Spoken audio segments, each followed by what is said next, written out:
Hiya, this is Kitten Features, and you're listening to Show X Live with Ken in the student accommodation all the way in Scotland. Wait, that was years ago. You're listening to Show X Live with your favorite Scotsman Ken, currently residing in the US of A, and Wayne, mostly from Colorado, but spending way too much time in the Howling Abyss instead of Summoner's Rift. Enjoy the show!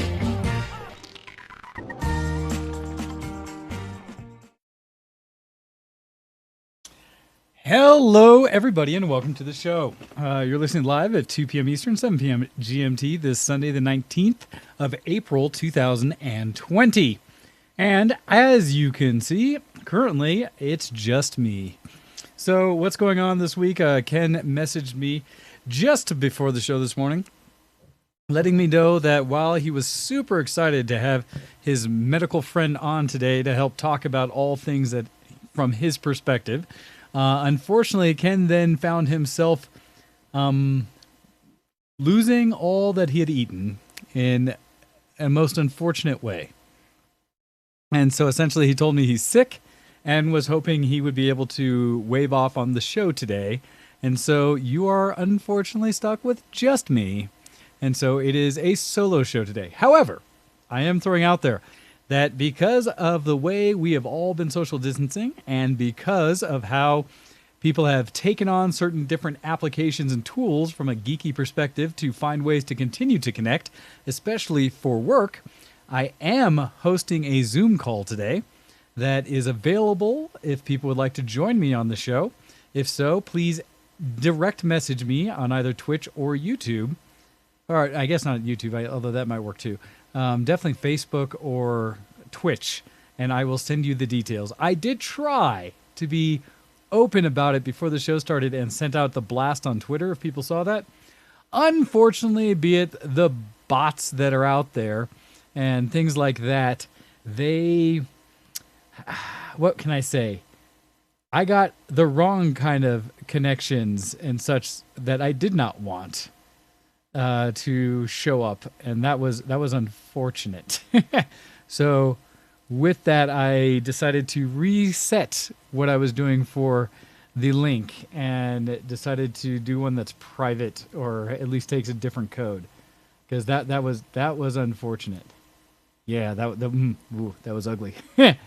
Crimson, yeah, essentially that. Too many unfortunate pics that nobody needs to see on air. And so in order to avoid running into random people that I do not know joining in, that was something that I did I refreshed it. So now it's just me again waiting in the chat to see if anyone wants to join. And I'm going to be pretty specific about only allowing people that I recognize their name to actually join me in the Zoom call. So yeah, things you'll learn. It makes more sense how companies and classrooms and stuff have suffered from some Zoom bombing. Now I am now better aware of how that happens. And so, yeah. No, and trust me, Wrath, I had no idea Ken wouldn't be here until he let me know. But all is good. It is my job, my goal to continue to put on a show and provide something entertaining for all of you. But yes, if anyone out there would like to join in with the technologies and see if you can participate in the Zoom call, let me know and I will bring you in with. So this should be good. So now, as I go ahead and get things kicked off, let's start with a little bit of dysfunctional deviations. So in my dysfunctional deviations this week, let's see. Things I've been doing that haven't been exactly geek, but are ways I've been passing my time as I continue to basically be stuck at home. So much like many of you, I am, or some of you, right? I am not an essential job or personnel, and so I am stuck at home. I cannot go to the office as they are trying to minimize the potential exposure for people who are mission essential. And so I have been trying to keep myself engaged and entertained while here at home.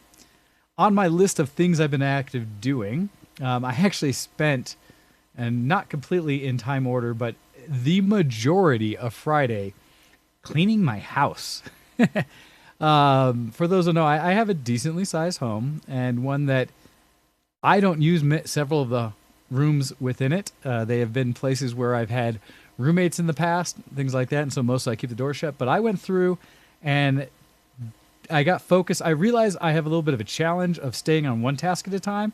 I will get tired of that task, get bored of it, and I need to branch off and do other things. So I have a habit of having multiple tasks or projects going at once that I can kind of bounce around, especially if I have a whole day. So with cleaning the house, I essentially did that where I had multiple areas of my house that I was working on at once, or kind of kept going around to them each as I put away. Part of it comes from I'll find things in one part of my house that I believe should go to another part of the house. And so once I take them there to put them in the proper place for storage, organization, whatever, I will find things in that location that I also want to move around. And so I kind of find myself doing groups of organization in one room, then the next, until I get something completely sorted. So for this week, it has been a combination of bits of my bedroom, my office, actually, which is one of my highlights for me. And where else did I organize? Those are the main two. And then I did general clean, actually part of the kitchen. And it's funny because in each one, I focused on slightly different things. In my bedroom, I did like the bathroom, making sure, because I am a habit of setting things down and leaving them until I need them again versus putting them away properly. So I had all kinds of things on my bathroom counter that didn't actually need to be in the bathroom, all the way from some electronics projects and things like that, random cords and stuff that's just, why is this here? As well as things I've emptied at the end of the night out of my pockets and just like, I could go and put this away somewhere in the house, but I'm here. So I got that all clean and sorted, washed my bathtub, my shower, all this stuff. I was like, wow, it's amazing when you have time. Also then went and in the kitchen, cleaning everything in general, but also ended up organizing I have two, I'll admit, junk drawers. I feel like everybody in a house, apartment, or whatever has one drawer that you put all of the random things. And for me, the junk drawer that I did sort was initially contained a phone book, paper phone book that I thought, now this is just a big waste of space. So I recycled that. Why would I need that when I've got all of these different things? Oh, hey, let's see. I can bring Hando into the meeting. Thank you for joining in there. And then I can click it on. We'll see how it comes through here. And once he gets sorted, you guys won't hear him initially until I turn it on for Hando as well, as we get it sorted and see how that's coming through for him. Hopefully, Hando, you'll hear me properly, though, regardless. And so then I continued in, but I got it organized, got rid of that. I had multiple tools and things like scissors and random pens, pencils, things like that, rolls of tape, all of these different things that I ended up pulling out and being able to get organized and put back in there. In fact, I even went so far as putting some smaller Tupperware in some of those in the drawer with like the place for all the tools and scissors and stuff, and one for all the pens and stuff. I actually filled the whole thing full of pens. And it was so nice and organized and gave me such a sense of accomplishment of something that I had not even looked at for so long that now that I have time, I was able to dedicate some to. I did do several loads of laundry, actually. Yeah. And what else did I get done? The other one was in this office. I did a few things where you can't see it from the camera angle right now, but I rearranged some of the pictures behind me and found additionally more art. I've realized over the years, I've done a lot of acquiring of things. And in doing so, I was able to go through and find some more collections of artwork and stuff that I've gotten at cons. In fact, one of the things I rarely do is grab signatures from famous people and such, but I have a few autographs I've acquired. And so I put them up finally, ones that I didn't even realize I'd acquired over time. I have a picture now in the back of Weird Al when I dressed as Weird Al for Comic-Con one year from UHF. And then I've got two of the voice actors from Voltron from last year's Dragon Con that I met. Christopher Sabat, when I met him at a Colorado Anime Fest, I believe, one of the smaller cons, but voice actor for some of my favorite characters, as well as I found the one I have of Rob Paulson or such, or from Animaniacs, the voice of Yakko, that I have an autograph from him. So I got those up, which actually makes me feel pretty good about that. And Hando, I saw you blink for a moment in the video and then went away. I think you have it purposely covered so I can't see your face. Um, but then, so got that all put up on the wall. I also did a massive effort, and this is one that nobody who hasn't been in the studio, been in my office, would know. But around the floor, so many projects have gathered. And there would be in the corner all these pieces of like old technology, old laptops, things like that, a tape player, all these things that I had used at some point at things I was doing on the computer that I turned around and was able to find actual locations for, as well as one of the, I guess, better things I did to fight my hoarder desire, like my default of keeping everything for a rainy day, was I made a hard decision on several things thinking, will I use that? Is that something I'm ever going to touch again? If not, let me just get rid of it. And so I did. I got rid of it, and it made it feel so much better. I threw trash bags away of several things. And just old stuff I've been holding on to. Like one of the things I did is I had a bunch of business cards I'd gotten from various cons, from people I've shot photos from, or people I interacted with that I thought would be neat to meet up with again. And I got to sort them through to say, nope, I absolutely don't know these people, probably will never talk to them again, tossed. Other ones, like one of the ones I was really happy for, artists that I've seen bought stuff in the past or I got cards from, I went to their websites using the cards, found their sites, and then saved links into a bookmark for all of these artists so I can visit them in the future versus holding the physical card. And so I did a lot of this reduction, which felt so nice. And it was one of those things that being stuck at the house, making my overall workspaces and home better, easier to live in, has, I think, a higher impact on my general happiness and well-being than probably most other things. I hung a few things on the back wall here for some toys and collectibles people have given me.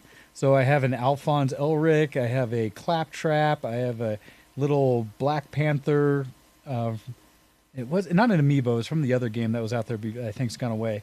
I've got a Samus amiibo, a newer Stormtrooper, the ones with the jetpacks from the last movie, a Transformer, one of the ones I love, C-Ray, it was one that actually my younger brother had when it was original, a little hovercraft Transformer that they did an update for, and someone who got me a classic, although republished Funko version of Uhura from the original Star Trek that I have up on the wall. So I hung some things there. I got some pops that I had all placed against the wall in an orderly fashion instead of just stacked from a bunch of old Loot Crate stuff. Got rid of a bunch of Loot Crate stuff that I'll never use, as well as put a pile of things to donate to others. So just organization in general was a whole day of mine on Friday, and it felt amazing. I additionally, when I found some of that artwork, put some more up on the walls. I put a couple massive posters that I've been holding on to for a while that I actually still have a goal to at some point put a frame around, and got stuff to custom frame, but that's a whole nother project I'm not ready for. But these posters are, gosh, how tall are they? You know, I look at my 56-inch monitor sitting on my desk, and they're essentially the size of this turned into a portrait setting up on my wall that I put upstairs. So it's been fun to have this much time in the house to actually finally finish and put up some of these projects. So that's one thing I've been doing that's thankfully been taking a good amount of time, as well as making me feel good about it. Beyond that, it was nice. Like, I had gone back, I think, the previous weekend, and I went shopping at Sam's Club to get all of my grocery needs and such. And the funny thing is, when you buy things at one of those big box stores, never comes in single person personal size packaging. And so I acquired so much that I actually took parts of like cheese and some other things and froze them for later. But it means I haven't had to go to the store this week. So I've been able to actually avoid going out to any public spaces for shopping for now basically 2 weeks. That I put as my own little like personal achievement, if you will. I also, the only thing I had been doing, still going out to be active, is exercise, working out, things like that. And so with that, I have gone and I still have been running, which I am very happy with myself for. And, oh, there we go. Cool. I have people looking at joining me in the Zoom call. So let's see as I bring more in. Hendo is, I think, still working on a few things, and I've got my brother who has joined. So if you speak, Earth, will I hear you? Go ahead and give me a shout. Okay, so that came through. Say it one more time. Okay. So no, that's good. That means I can put you up and it'll come through. So they can't hear you yet, but I heard my brother, so it's making sure the technology is working. All right, so I'm going to finish off my story of what I've been doing, and then we'll bring people in from the Zoom call, and that way we'll get that going. Let's see. Let's see. So, with that, other things I've been doing, thank you to Drakkar Meadery. Yesterday, they actually did a delivery, and it's something, they're down in the Springs, which is a good hour and a half drive from here. But they got a bunch of orders from people up in greater Denver area. And so they were able to come through and do a, quarantine delivery, since they're still not able, they're just brand new meadery this year, right? And they haven't gotten into anyone's stores yet. And so they're doing bottle orders themselves, and they sold a bunch. And I had delivered to me 3 bottles of mead yesterday during the day, which was quite nice. I am very happy that in Colorado we've allowed the groups that do alcohol creation distribution to expand how they do it. So yay. That's one of those things that, as we discussed before last week, what kind of things would you like to see maintain from things that have changed through this? And one of them is alcohol distribution or delivery would be wonderful. We need to keep that. So got some of that, opened a bottle that I pretty much, friend and I, destroyed yesterday. Lovely. They're blackberry. So smooth and nice. So big shout out to Drakkar for helping all of us get through these times. Also, other things I've been doing to pass the time, I've been trying to learn. And so with that, I've been using the app Duolingo, which is free, on my phone to be learning Japanese. Very basic, as I'll put it, like as beginner as possible. And I label it myself as learning Japanese the slow way.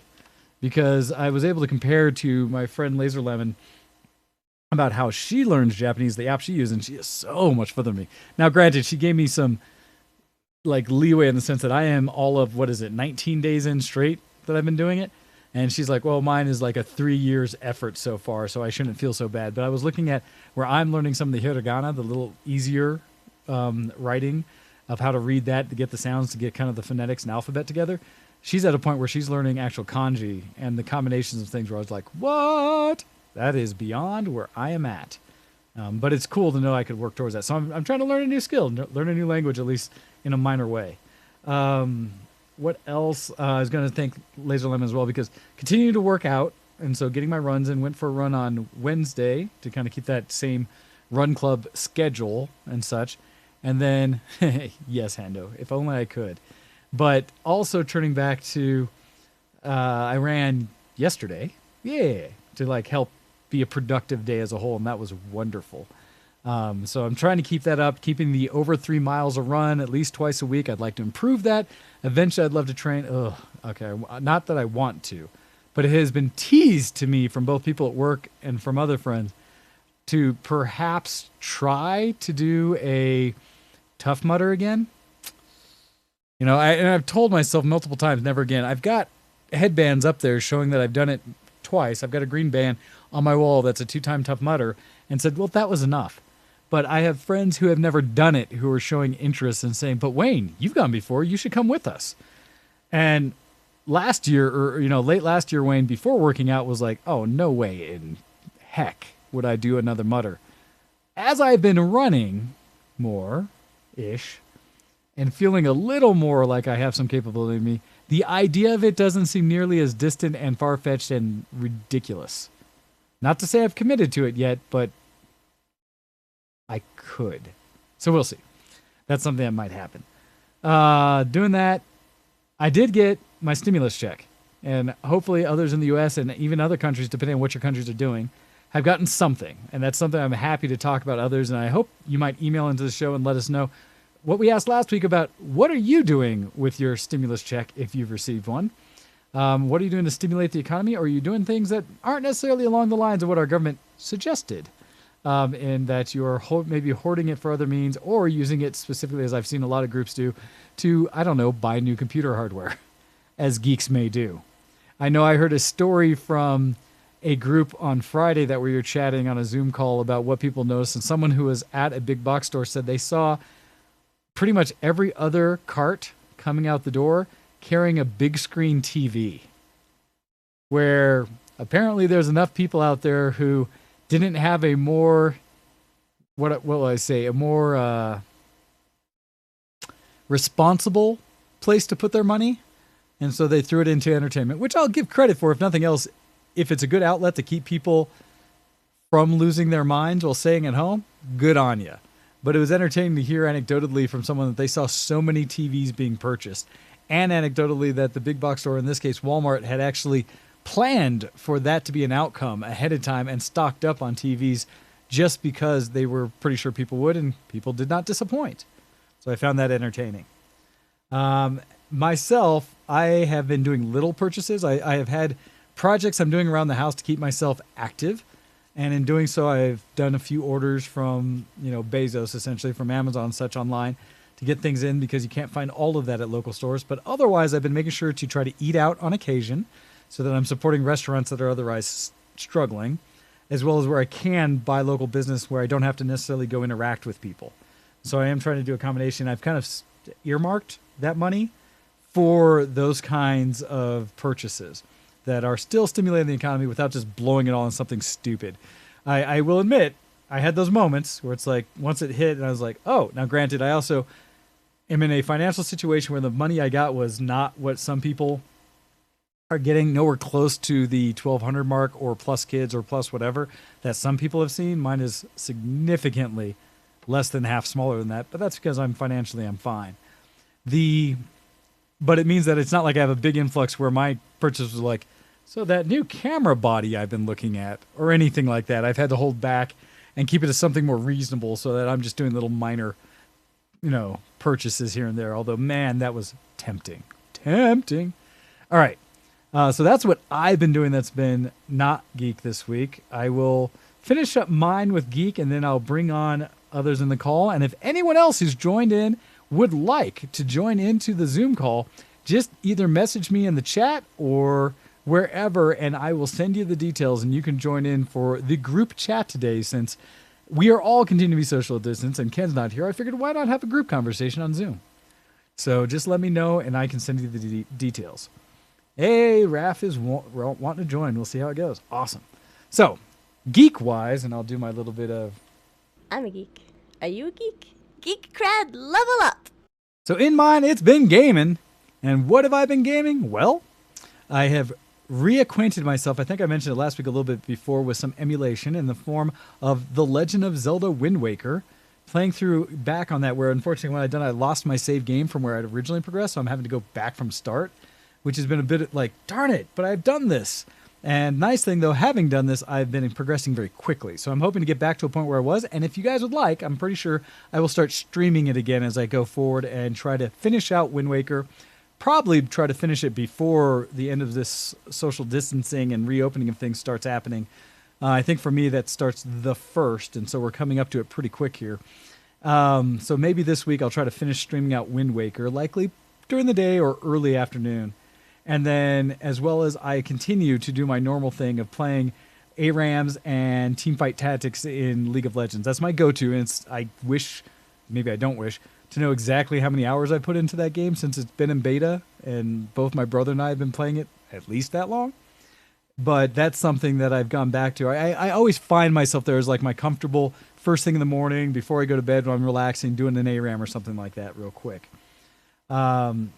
Also, when it comes to consumption of media, I binged, as I do. When people introduce me to something, I'm like, oh, I should check this out.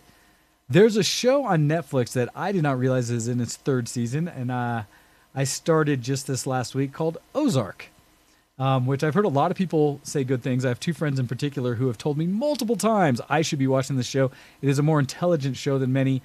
Especially when I was jokingly talking about the fact that I had seen Tiger King, and I admit that is dumb and silly.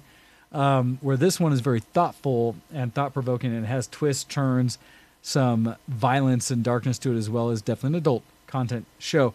I initially, off the first episode, kind of likened it to, oh, this is like the current Breaking Bad or something like that in the kind of feel of certain shows. And so I started watching it and got in. How do I say? It didn't grab me off the bat, but I was like, okay, this is interesting. And it has, what's his name? The lead actor is the main reason that I care about the series. It's actually got, I will argue that everyone in it who's acted is really good. But the main guy is Jason Bateman. And he has that recognizable face. I can't off the top of my head say everywhere else I've seen him. But I looked and was like, oh, snap, I know him. So that was part of the draw. He does so good. Between him and I believe the gal is Laura Linney as the primaries do such a good job acting their roles and really pulling you in with what they're dealing with.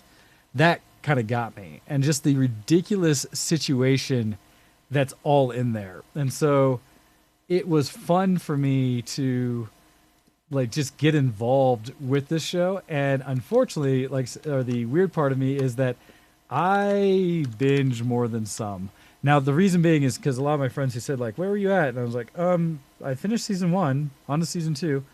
Oh, I finished season 2, on to season 3. Oh, I'm only 2 or 3 episodes away from the end of season 3. Wayne, it's been 3 days. I mean, well, yeah, but when you're home all day and you have multiple items that allow you to watch it, it's great because I did it in a multitask function, as I do a lot of consumption of media, where while working on things on the computer, having it up on the side window and listening and be able to just look over sweet, and then jumping over to having it on the TV while cooking or something like that, or having it on my phone while in the basement working on my 3D printers or something like that. But I was able to crush, and essentially I'm almost done with all 3 seasons in this last several days. It's a good show. I recommend it. I have also, what else have I been doing? Oh yeah, is Copster here? I hadn't seen her jump in. If so, she has been quiet. And yes, should jump in on the Zoom call as well so we can have faces and video. Because as soon as I finish this section up, I will bring all of you in and we can have a conversation. So go ahead, thank you, Raph, for jumping in, to join into the Zoom call. And I'll have you guys I'm checking the tech, you're all there as we're getting you guys all set. And then we will get into our group discussions and we'll maybe bring up some of the topics I have sitting in my long list of things. And so we will get that going here shortly. All right. The other things I've been watching, I realized after talking to Laser again about some of the things I have been watching anime-wise that I wasn't as caught up as I thought I was. And in doing so, I found out that I was not up to date on Shokugeki, on Food Wars. And it messed me up because I knew I'd gotten into what I thought was the latest season. But then as I started going through, I realized I'd only watched maybe the first episode. And somehow it in my mind thought I had finished it. And so I started watching again, which was awesome because I love the show. And I was without a go-to-bed anime recently because I'd caught up on basically everything else. And now I'm waiting for new episodes to come out each week. What is this? What is this? I'm about binge culture. I want to watch everything in a single night when I have time. I don't want to have to wait. And so in doing so, I had to start looking around for other things. And thankfully, now that I am this far behind, I have another show I can catch up on. Man, I love me some Food Wars. It's got such a good feel and animation style and just silliness of the characters and everything. And it teases me because I've honestly also spent some time focusing on cooking at least once a week to get good recipes up and such, that when you see them describe the meals that they're putting together in Food Wars, I don't know about any of you guys who've seen it or what your thoughts on in just any anime when you get information passed to you, but I feel like I could try that. I mean, I don't have the recipe directly, but they've talked about what they put in there. They've talked about the methods they use to cook. I should try that. Let's see. I will finish setting this up and get you all in here and seeing who else wants to join us. Hopefully a copy will follow along with.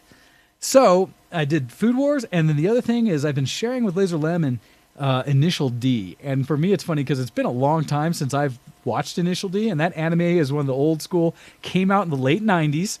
In fact, 4x3 format, for the people who don't know, It's an anime that is all about racing, and it's about Japanese drifting and going down basically mountain roads. For someone like myself who's both into cars racing as well as just anime in general and Japanese culture, I loved that show. And I hadn't seen it for quite some time, and then went to Japan 3 years ago and had an opportunity to drive on some of the mountain roads and see those kind of things. Go with a friend of mine who had a Evo 3, I think he had at the time, and take it up those back hills and get that feel. And holy cow, if it doesn't...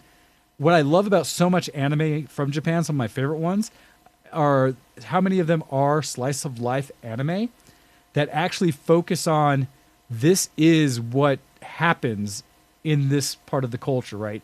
This is what happens in Japan.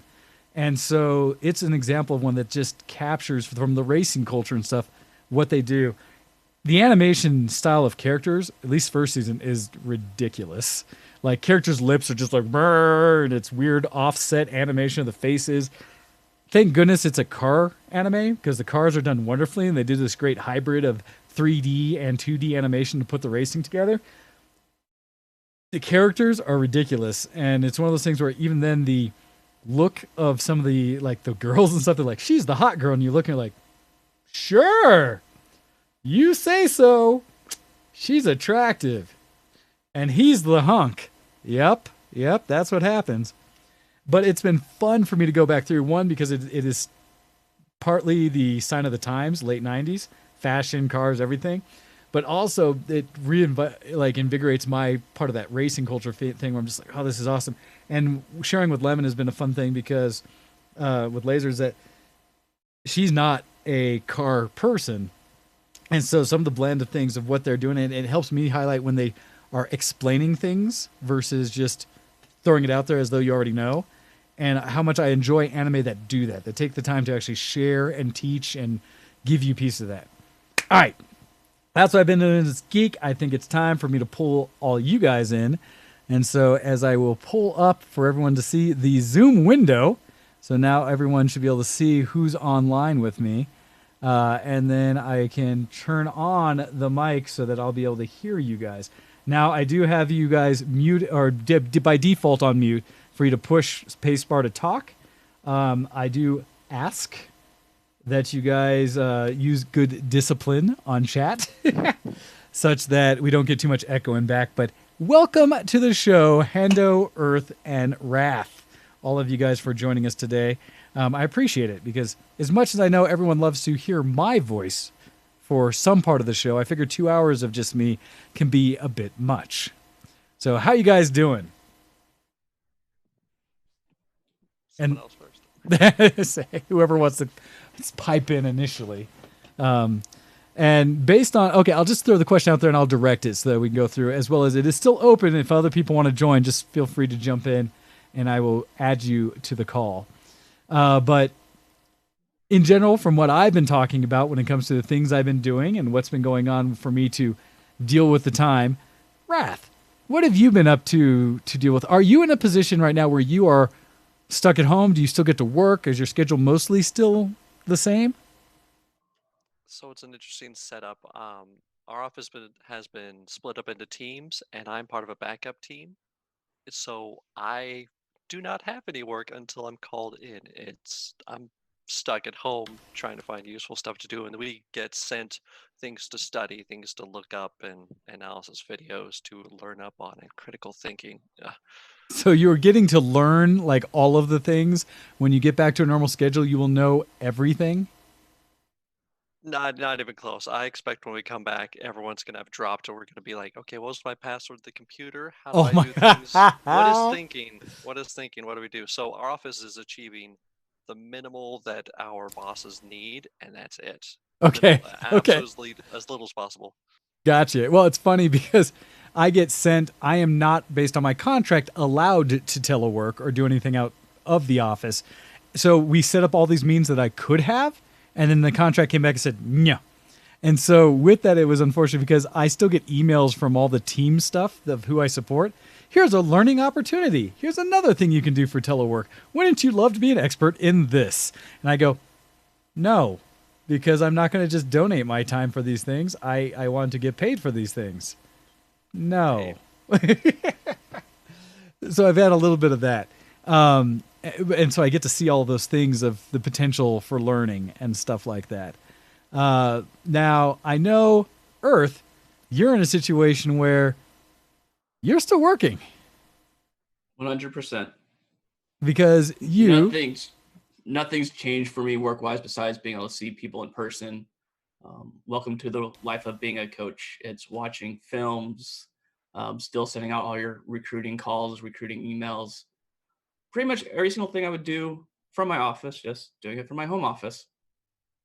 And I am Lucky. happy for the people that can do that, right? That's awesome. And I know a few people in that situation that have actually been able to continue working while, I'm fortunate that I will see how it rolls out in the end once everything goes back to normal. I'm still getting paid my normal paycheck at the moment. I don't know what that'll turn into once they, figure out everything. I have a nasty feeling that somehow that will come out of my hide in the end, and I will have to make it up over the next year or something. I don't know, right? I just have this nasty feeling. Whereas, Wrath, you're in that position where you're doing a hybrid situation. You're at least able to bill some hours and do some things that are attached to the job directly. Well, but it's a bit odd still being active duty military. So I have the salary in and I'm on duty 24/7. Right. So the government it's owns you. So, owned completely. so you're in that unique situation where you're going to get paid regardless. It's more just of, you guys tell me what I'm doing. Okay. Whereas Earth, you're sitting in that position of you're still able to work. And it's, like you said, the difference being not touch point. You can't see each other. You're not allowed to go hang out with everyone at school, at the gym, things like that. So you're really focused on doing a lot of that reach out and stuff. And actually, before we get to yours, we'll go to Hando. Because Hando, I know you're in the situation I think most people don't want to be in. And we've talked about it in the past how because you are a private contractor and your job relies on groups of people meeting up together so you can provide the technology and the means for them to communicate effectively at those meetings, conferences, things like that. I know you had a lot of fear going into this, and now we've been doing this for longer than any of us thought we might. How are you doing? What are you doing with your situation? Well, my first question is, how's our lag? Can you hear me okay? Yeah, I hear you great. Good. I got my headphones on from the Zoom call just in time to hear your question. So Perfect. Great timing. I was listening on my phone to the show, and I realized, there's probably like at least a minute lag in there. So, dude, I mean, there's been a big effort online for a company that I'm a big fan of called Barco. They make the video equipment that I use, and they are trying to do a lot of training online. And it's nowhere near as good as being in person with someone and having your hands on the equipment. Makes sense. So there's been a little effort on that, but sitting down and thinking about it and like looking into the future, I saw someone post something on our work Facebook that said, "Oh yeah, the Spanish flu, it took 2 years for things to get back to normal back then." I mean, we may have a more technological advantage now, but it's just no one is expecting in my industry for things to be like, okay, we're going to have a concert in October. There's going to be a huge show. And so I'd like to announce my business. I'm going to be installing home theaters. Please, and I kid, of course, I'm not actually opening my own business, but I figure that might be something I could go into. Okay. Question mark. I don't know. I mean, it's a challenge, right? It's a challenge because we had talked a little bit, Hando, about opportunities that you could try to make happen during this time where you are an expert in the field you have and being able to either continue to learn more from that perspective or also to be able to use it to perhaps expand your knowledge of what you already know, but as well as potentially share your information in some format to others. Because I know I had said to you before that while your information is very specific to the kind of work you're doing, I still believe a lot of people who are in your industry or thinking about getting into your industry are on that fringe, because I live in a lot of that fringe between consumer and professional level equipment and things like that and ways of doing things.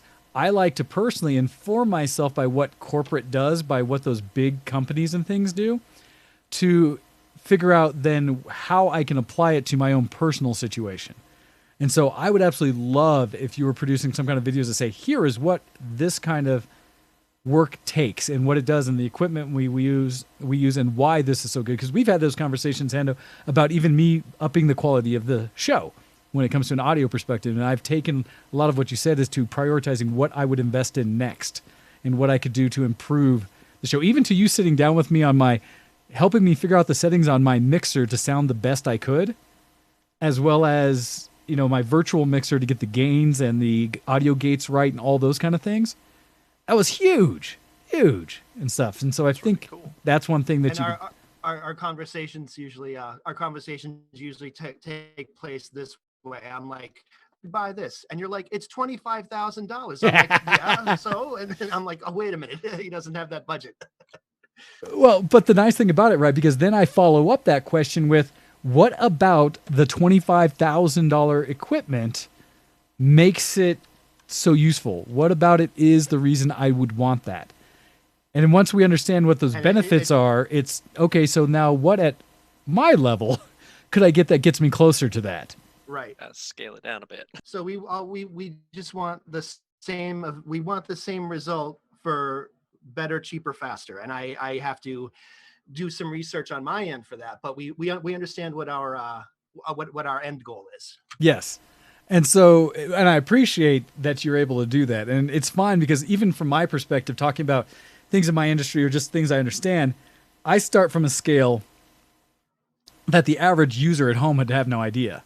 It just doesn't make sense. And I do it myself because I do some prosumer level things where, like, my FreeNAS server in the basement is beyond what most people ever would need for home storage for themselves, but not nearly, doesn't even come close to touching when I went to the supercomputing conference and saw these massive, where they were showing these blade servers or these various levels of servers that in default cost some, $70,000, $80,000 for a single, like 2 or 3U rack kind of thing. Where I'm just like, no, don't need that.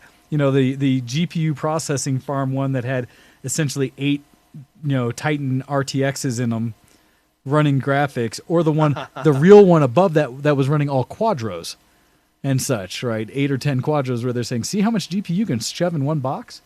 I've seen shows like that. Yep. I've been to those shows. So it's funny. Scale is a massive thing. Okay. I appreciate each of you sharing what you've been doing. Copy has joined the call. We know. Do you have audio for us, Copy? I see your box and your name. Can we hear you?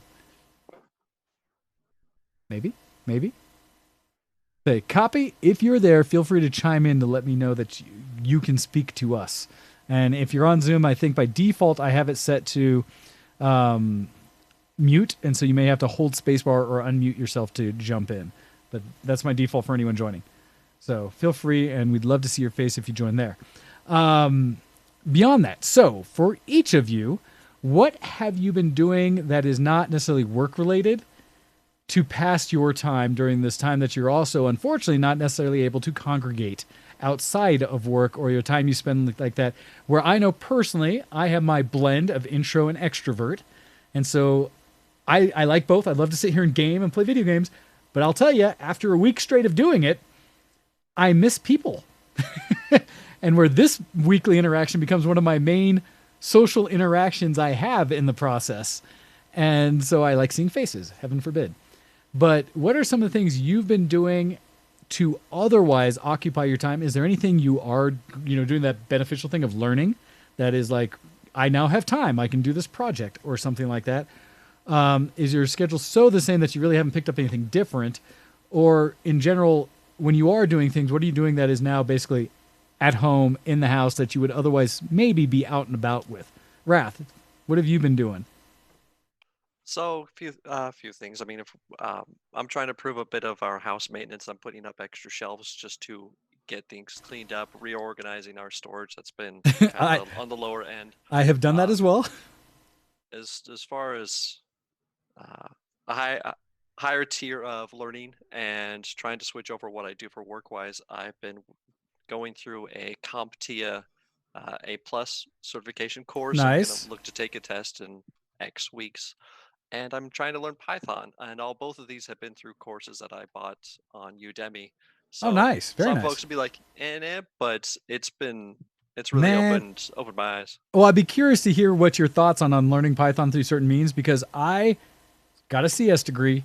I have never been able to pick up Python. Every resource I found, the little books and stuff, were always kind of like, you already know Python. Here's how to apply it further.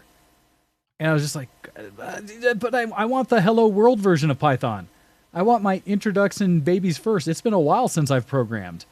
And so it's weird because the one I got is like really boot camp, like even from the start, say print hello world, here's your first lesson, and this is going to be 10-15 minutes. Then we'll go from there. So the course I got now, it's like a 26-hour of videos course. Oh, nice. And taking several more hours to practice, and then he sends like 10, 12 extra links of here's other sites to learn and practice the redundant stuff that we've already just taught. So it's been extremely thorough and basic building blocks. Gotcha. No, that's good to hear. So you're learning now. Is that somewhat mostly for yourself, or you figured that will like add to what you do for work and things like that? So it's not going to do anything for my work as now, but I'm looking to retrain to being, IT, computer, or cyber guy. So those will be undoubtedly useful and be a step up for if I ever achieve said retraining. That's good to know. No, this is a wonderful time for anybody to do whatever effort you can to, basically push yourself forward to get ready for your next steps in anything you might do. It's a great time to focus. And like you said, I don't know about you, but for me, the getting things around the house, even if it's lower priority, sorted and organized, things like that, is a general well-being factor for me. Because now when I look at that shelf or I looked at that thing on the side that's now clean and organized, I will admit I generally feel much better about myself. Like, man, I should have done this a long time ago. What the heck? And if I can get it set and get it done, it's okay. That's settled. Now I can move on to the other side. It's like there's a couple rooms I haven't opened the door in about 4 weeks, and it's like, no, that's horror. I'm not ready for that. Yeah, I can understand how that feels. Earth, how about you? What have you been doing? I know, like we said, you've been working primarily, but have you been doing anything else with the time that's really given you some time to, where you just find yourself focused when, man, I would like to go out to that bar or do that thing and hang out with people, but I'm not. So what are you doing? Outside of work, really my only days I'm doing stuff outside of work would probably be Friday and Saturday. Friday, of course, I join you for both of the activities I do, surprisingly. The Friday call is always entertaining. Yep. We have the group of us, people I used to work with primarily and some of our side friends. That get together for a drink meetup where everyone grabs a drink in hand in the middle of the afternoon on a Friday and meets up. And it becomes just kind of a social hour of like, holy cow, there are people here I haven't seen in almost a decade who found this link and joined in and were like, what's up? That is cool. I had one of the more odd ones, not odd ones, but something that I'm always surprised with is people who I don't regularly interact with the show. A gentleman come on and be like, oh, dude, Wayne, I've been watching your show here and there. It's really cool. I was just like, wait, what? No, that kind of thing. As well as, Hendo, you'll appreciate a comment on the quality of my microphone. When I came in and was starting the chat where they're like, ooh, listen to Wayne's voice. Yay. And so, admittedly, when I compared to most people on phones or something when they're chatting, and I come in with like the full studio setup to be like, hey, listen to me, everyone. How are you doing? It's fun to impress people like that, isn't it? It is a confirmation when you get that kind of feedback to say, hey, maybe the effort and time and work and organization I've put into this show have done something. Silly as that may be. So wait, you actually do work? You actually like work on the show? It takes effort and time? What? Well, so I do as much work and effort and time as I can to make it as effortless and easy to do on the regular, if that makes any sense. The more I do preemptively. You're not the first podcaster that I've heard. Yeah, you're not the first one. You're not the first one who I've heard do the same exact thing on the Zoom calls. And this guy is in his like super posh studio, and he's got the greatest microphones, and they're just like, wow, dude, like they just can't believe it. And he's just like, yep, right, It's surprisingly easy, but yes, when you're in this community, when you follow Twitch streamers and other people, you start seeing what it takes to build. It's amazing how quickly you can actually improve your quality. Now, I will give shout outs every time I can to Octale for giving me the core behind this, because a decent older analog mixer and 4 surprisingly really good microphones that are tried and true in the industry. As much as I get the jonesing for getting that bigger Shure SMB7 for $400, I don't need it, because these $100 microphones provide this, especially when I added the little preamp here. Nice. But yeah. So it is. And Speaking I'm of sorry, did you energy say time- What? Sorry, go ahead. did you say you had SM57s in the studio? No, I have the guest mics. No, it's equivalent to, these are the Audix 5s, I think. Audix 5s or something. They're a $100 mic essentially that have been around for a decade plus, because Octale got them originally. And they're ones that basically, when I read the reviews, that kept me it's from. the same as an SM58. Yeah. SM58s are $100. Yeah, they're basically the exact same kind of mic. They're the ones that are considered mostly indestructible, that almost everyone who travels, they put them in their gig bags and have had them for a decade, and they've never been an issue. And so once I learned all that, I was like, Wayne, you do not need to invest your stimulus check in another microphone. You are okay. Stop. So yeah, that it is. Thank you again, Octale, for setting this up so well. But then Earth, you said, so you did the one with the Zoom call for the Friday meeting.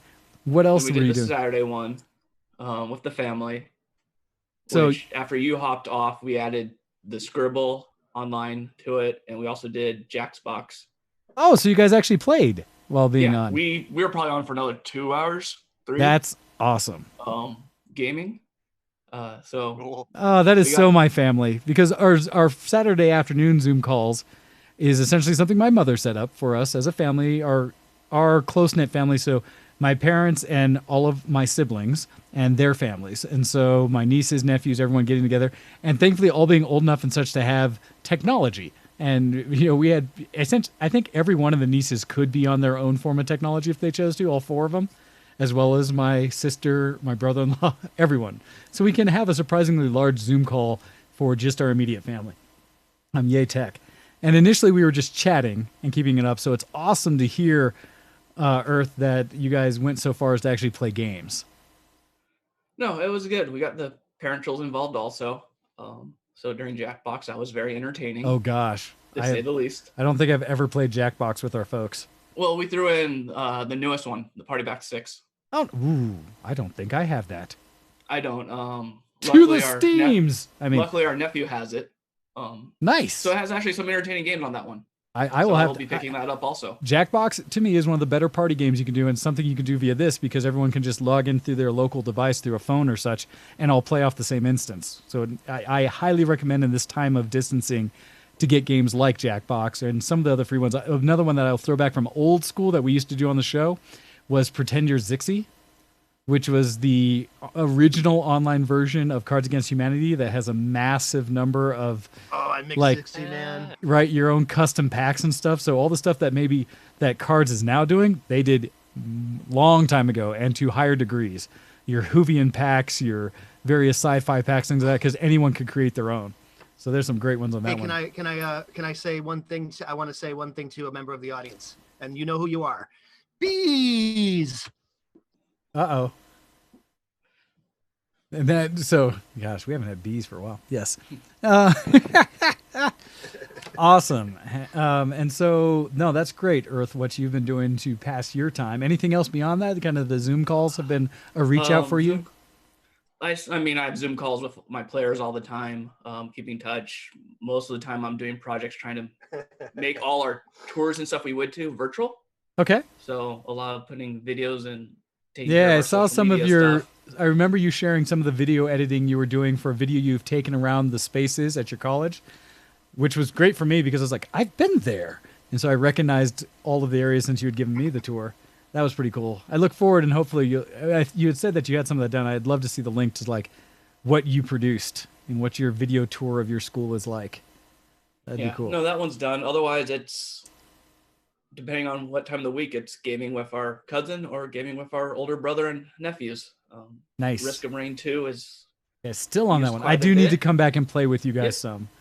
Borderlands 3, like always, and of course Ark. Nice. Nice. Man, you guys in ARC. Every time they do an update, you guys just have to go back. All right, to keep things in order. I'm easy. Spence made it, so I had to go back. Okay, gotcha.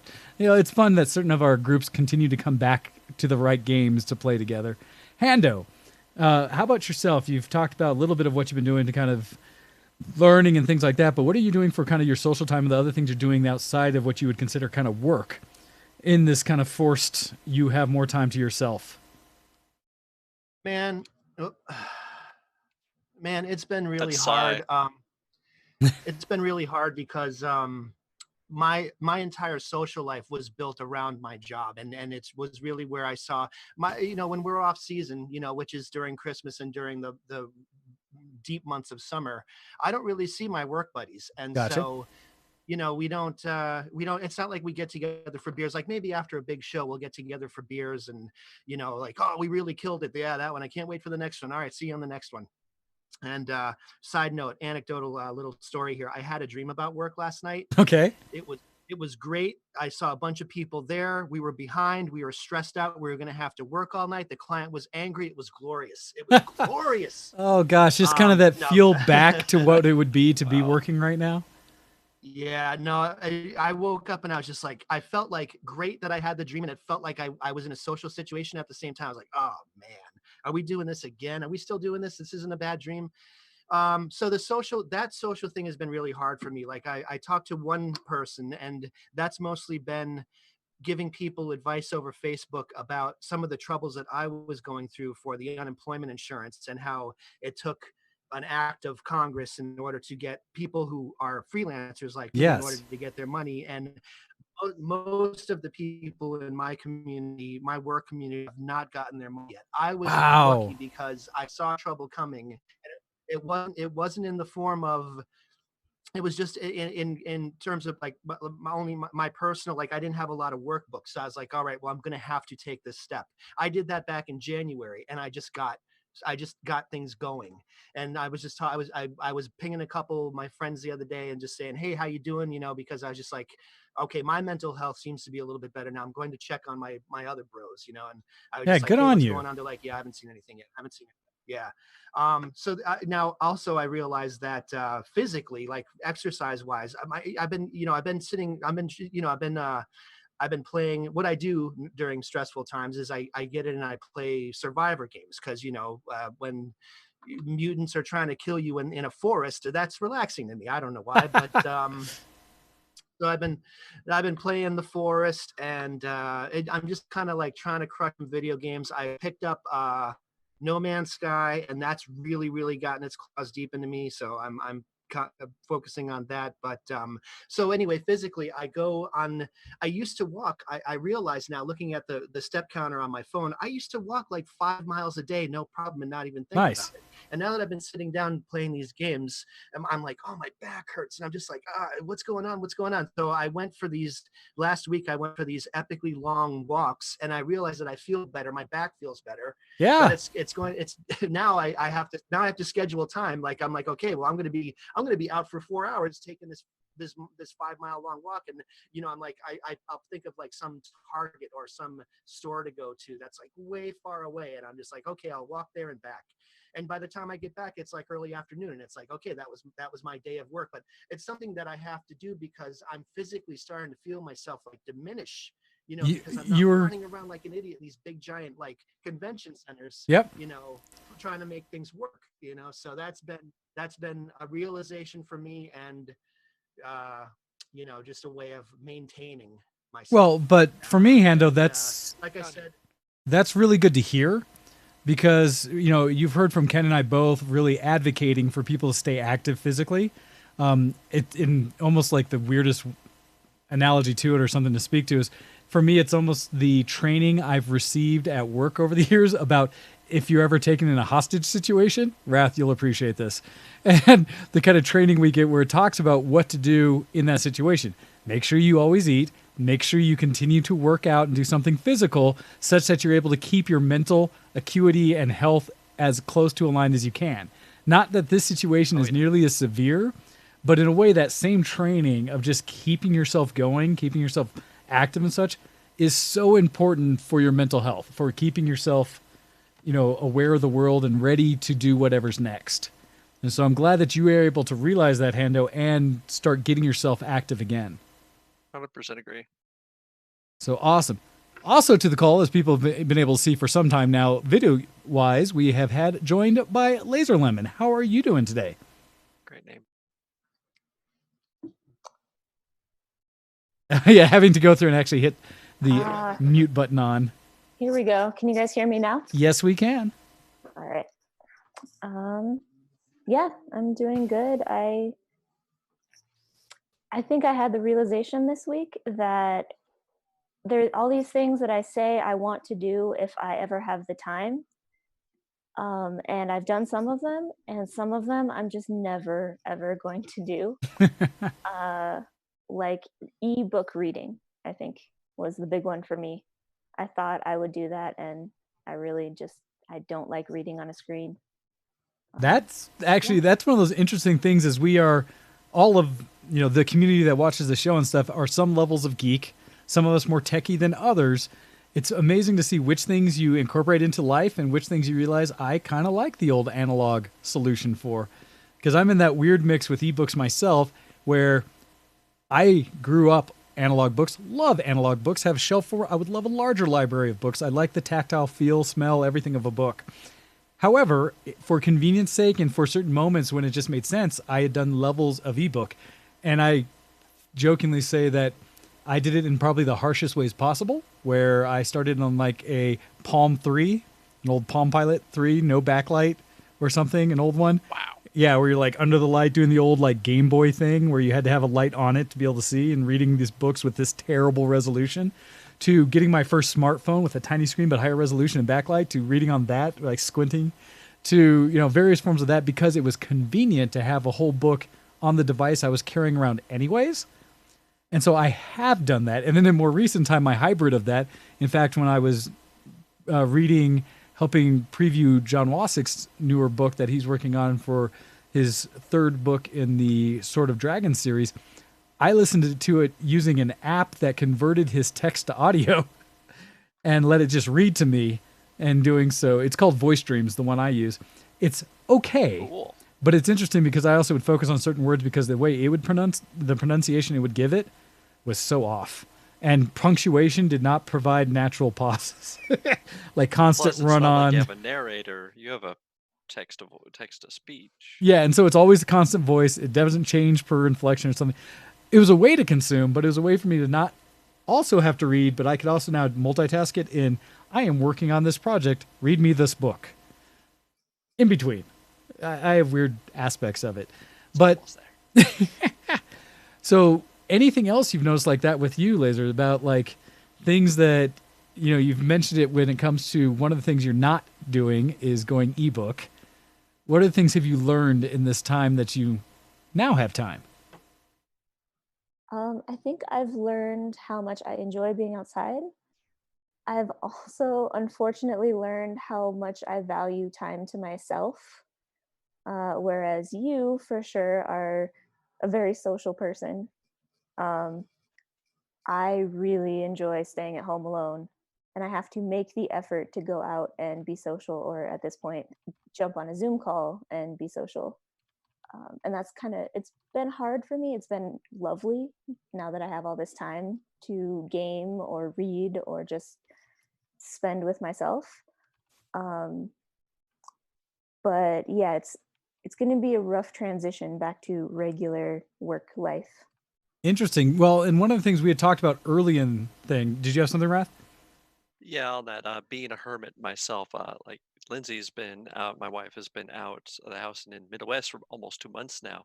And me being a hermit, I'm a bit lonely, but not alone the whole time. And now that she's almost back, I'm like, I'm really starving for it, but fresh air and actually seeing some folks and deep talking. Being a hermit, this actually still helps because it's few and far between, but I found I still need it. Gotcha. Well, and I've talked to people multiple times that I am both, I guess my friend Zoe told me in ways when I described it, said, you're an omnivert, in that I have my moments of absolute introvert where I want to just sit and crush a game, read a book, binge some show on my own, and I don't need others. but there are definite times where I feel that antsiness of all I have seen from a physical perspective of someone in life is my cats. And I maybe do appreciate the human form in faces. So a minor way of getting through that have been Zoom calls. In fact, Hando, I do recommend for you and maybe catching up with your friends to maybe suggest a Zoom call or something similar to just see you guys in the industry just for fun.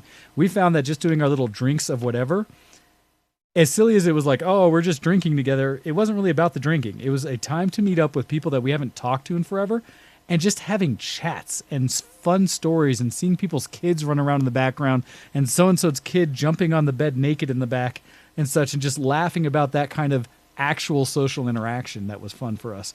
But I have my moments where I need both. And it's interesting to hear kind of that extremes.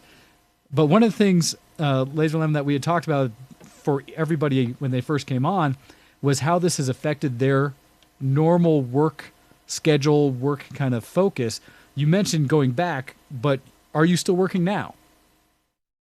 Right. Yeah. I am very fortunate I work for a small company. I'm a photographer, and they did not let any of us go. I think we have 5 of us total. And they somehow found a way through, I guess, loans and savings. And I don't know what happened behind the scenes, but they kept us on, and I'm super grateful for that. I obviously can't be out photographing right now. So they've put me on learning how to video edit, which I'm excited about. Nice. Terrible at so far, but a lot of YouTube tutorials, and I have a lot of time to just sit and nitpick away. So it's been fun. I think I'll come out of this having learned a new skill. And oh, sorry, go ahead. No, I was going to comment. That's awesome. And that you're being able to continue working. It's funny because I think everybody here has had their own twist of this situation. Some of us working very much the same, some of us not working at all. It's interesting to get kind of a more, I don't know, balanced or overall view of some people's situations. I appreciate that from each of you, because I think there's probably people in the audience who can appreciate each piece and kind of how everyone's dealing with it themselves. And so I am a fan of hearing everyone's story on that. On top of that, Laser, then we were asking in some forms what you're doing to make the best of the time for when you would otherwise be socializing, or just the extra time you may find in the day where you're not specifically working, that how you've been doing to keep yourself engaged and doing things. I mean, like I said, it's kind of a dream for me to just have hours and hours every day to game or read or whatever. I reached diamond rank in Overwatch. Damn! Which, it's Overwatch on Switch, so however you prioritize that. Just hey, being honest here. I would say don't undersell yourself about just because it's on a Switch, because anyone in competitive play, for me, any game, reaching diamond, that's like oh, you stud!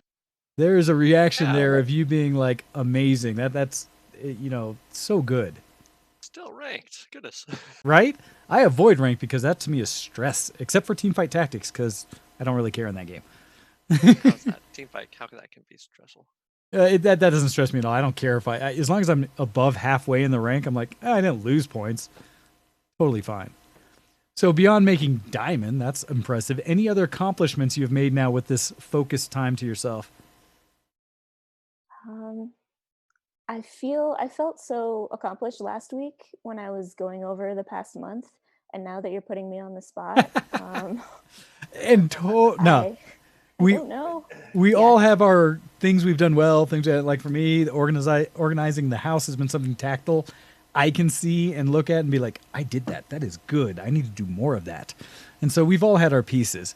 Has there been anything, and this to the group at large, feel free to kind of chime in, that you have taken up new in this time? That was something you just said, well, I've got a moment, or I've got a different kind of focus. Can I just look specifically at this, and it's something new that you're looking at? For me, it was Duolingo and checking out Japanese and starting stuff like that as a way to, well, I've had this app. I haven't really given it any serious time and thought, but because my schedule is open for me to change things, let me focus it. Also, real quick, as you think about that for a moment, I'm getting a live update from Ken. And oh man, I feel for you, man. He said he is suffering from food poisoning and that looking at screens is hurting his brain literally. And so he is suffering. We feel for you, Ken. I knew it. I was like, how could he have gotten anything? So I was just they've been good. Yeah, they've been good at social distancing very well, he and Kitten. So, and when he had mentioned that the way he was feeling from it, I knew it wasn't COVID, right? Because he was throwing up and such. So, man, that sucks, sir. We hope the best. Hopefully you feel better soon. That's got to be one of those not worse, but a bad thing on top of everything else. You know, when you're otherwise doing fine, to just get that kind of hit with sickness. I mean, at least it's nice because he has to stay home anyways. And really, I think when you're suffering food poisoning, you don't really want to go anywhere. Yeah, kind of sucks.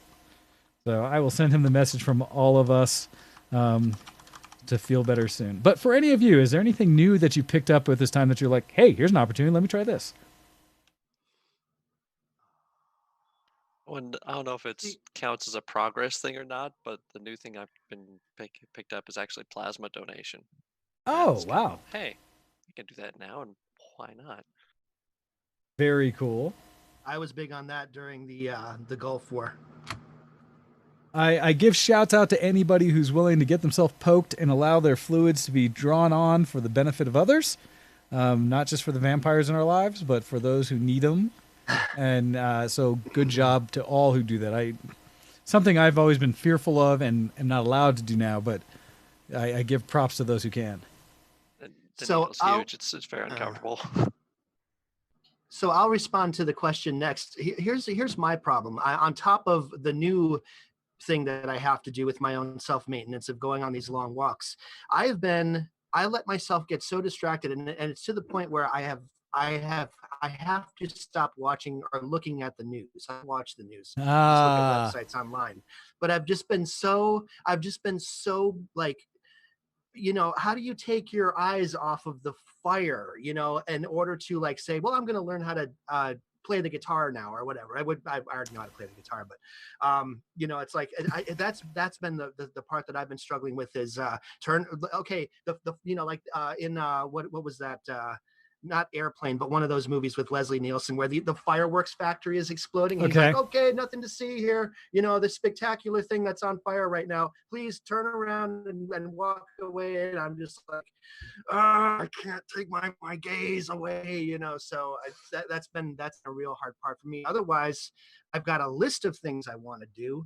Okay. But it's just like I'm always like, well, first I have to clean the apartment, and then I have to go for my walk. Then I have to clean the apartment. Then I have to do laundry.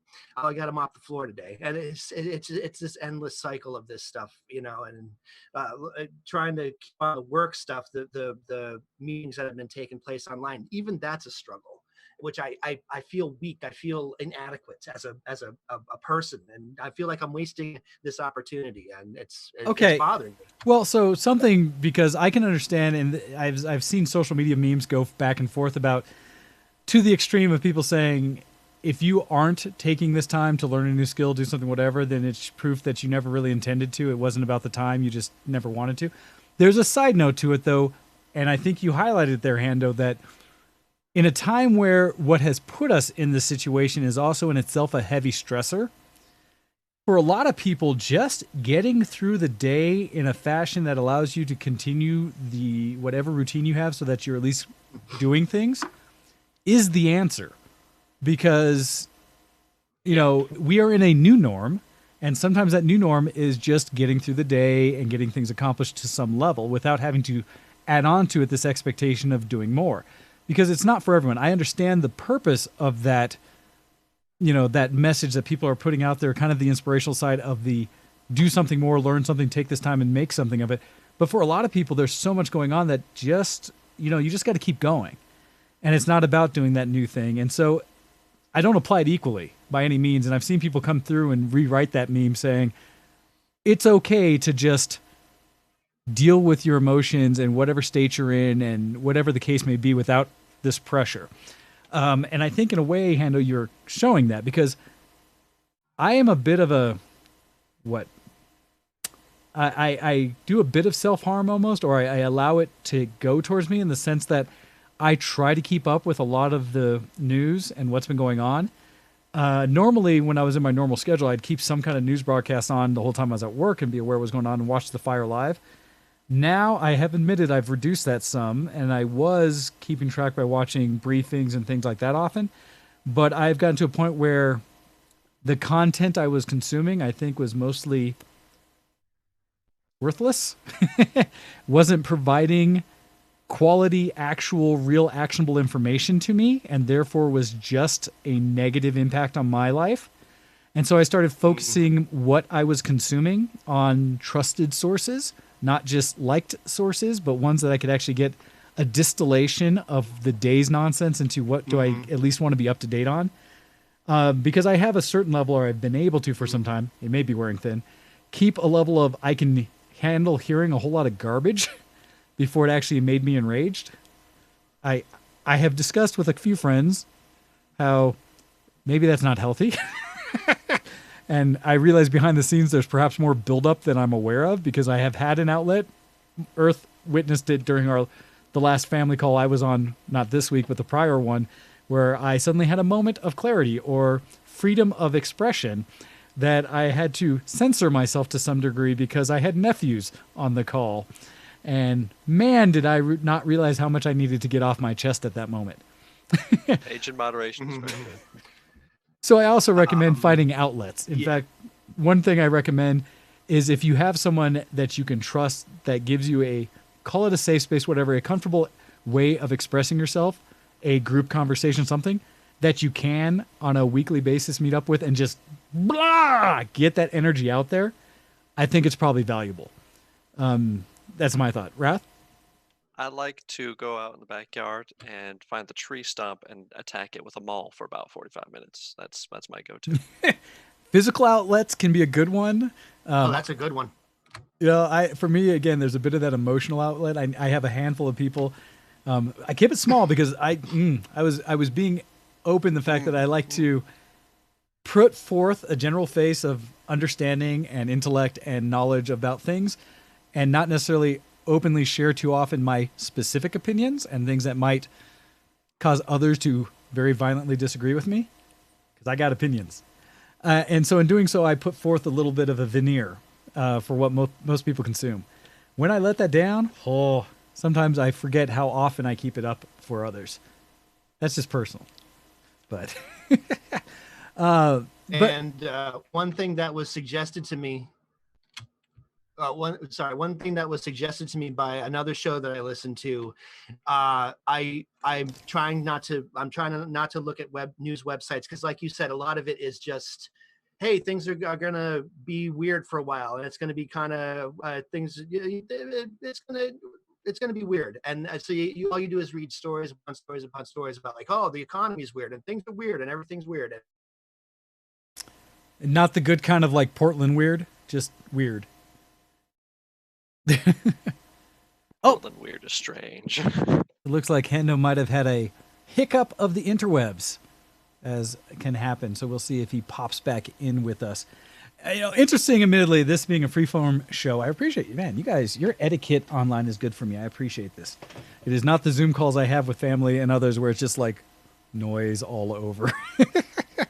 It's almost like you guys have done this to some degree in the past. I appreciate that. So I'd kind of thrown that out about the people picking up new things when they have. Hando, understanding your situation and don't feel bad that you haven't. Get through what you got, because just getting through is in its own way, it's success.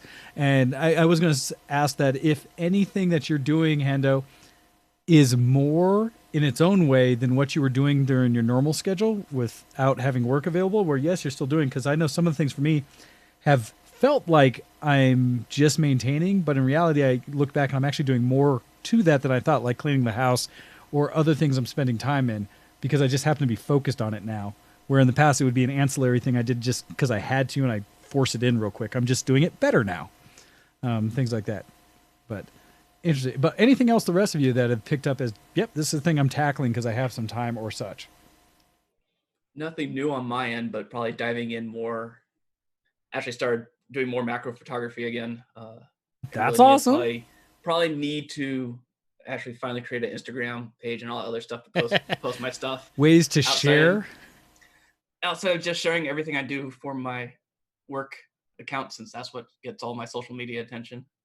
That's fair. Hey, I love to see the volleyball players and the shots that you have of them when you put it on that Instagram for the Cohawks. So, other than that, probably diving into DaVinci Resolve more for the video side of things. That's right. You've been using what I've been. No, it's been one of the, like I said, it's free is one of the great things about it. But doing more tutorials so I can hit that harder.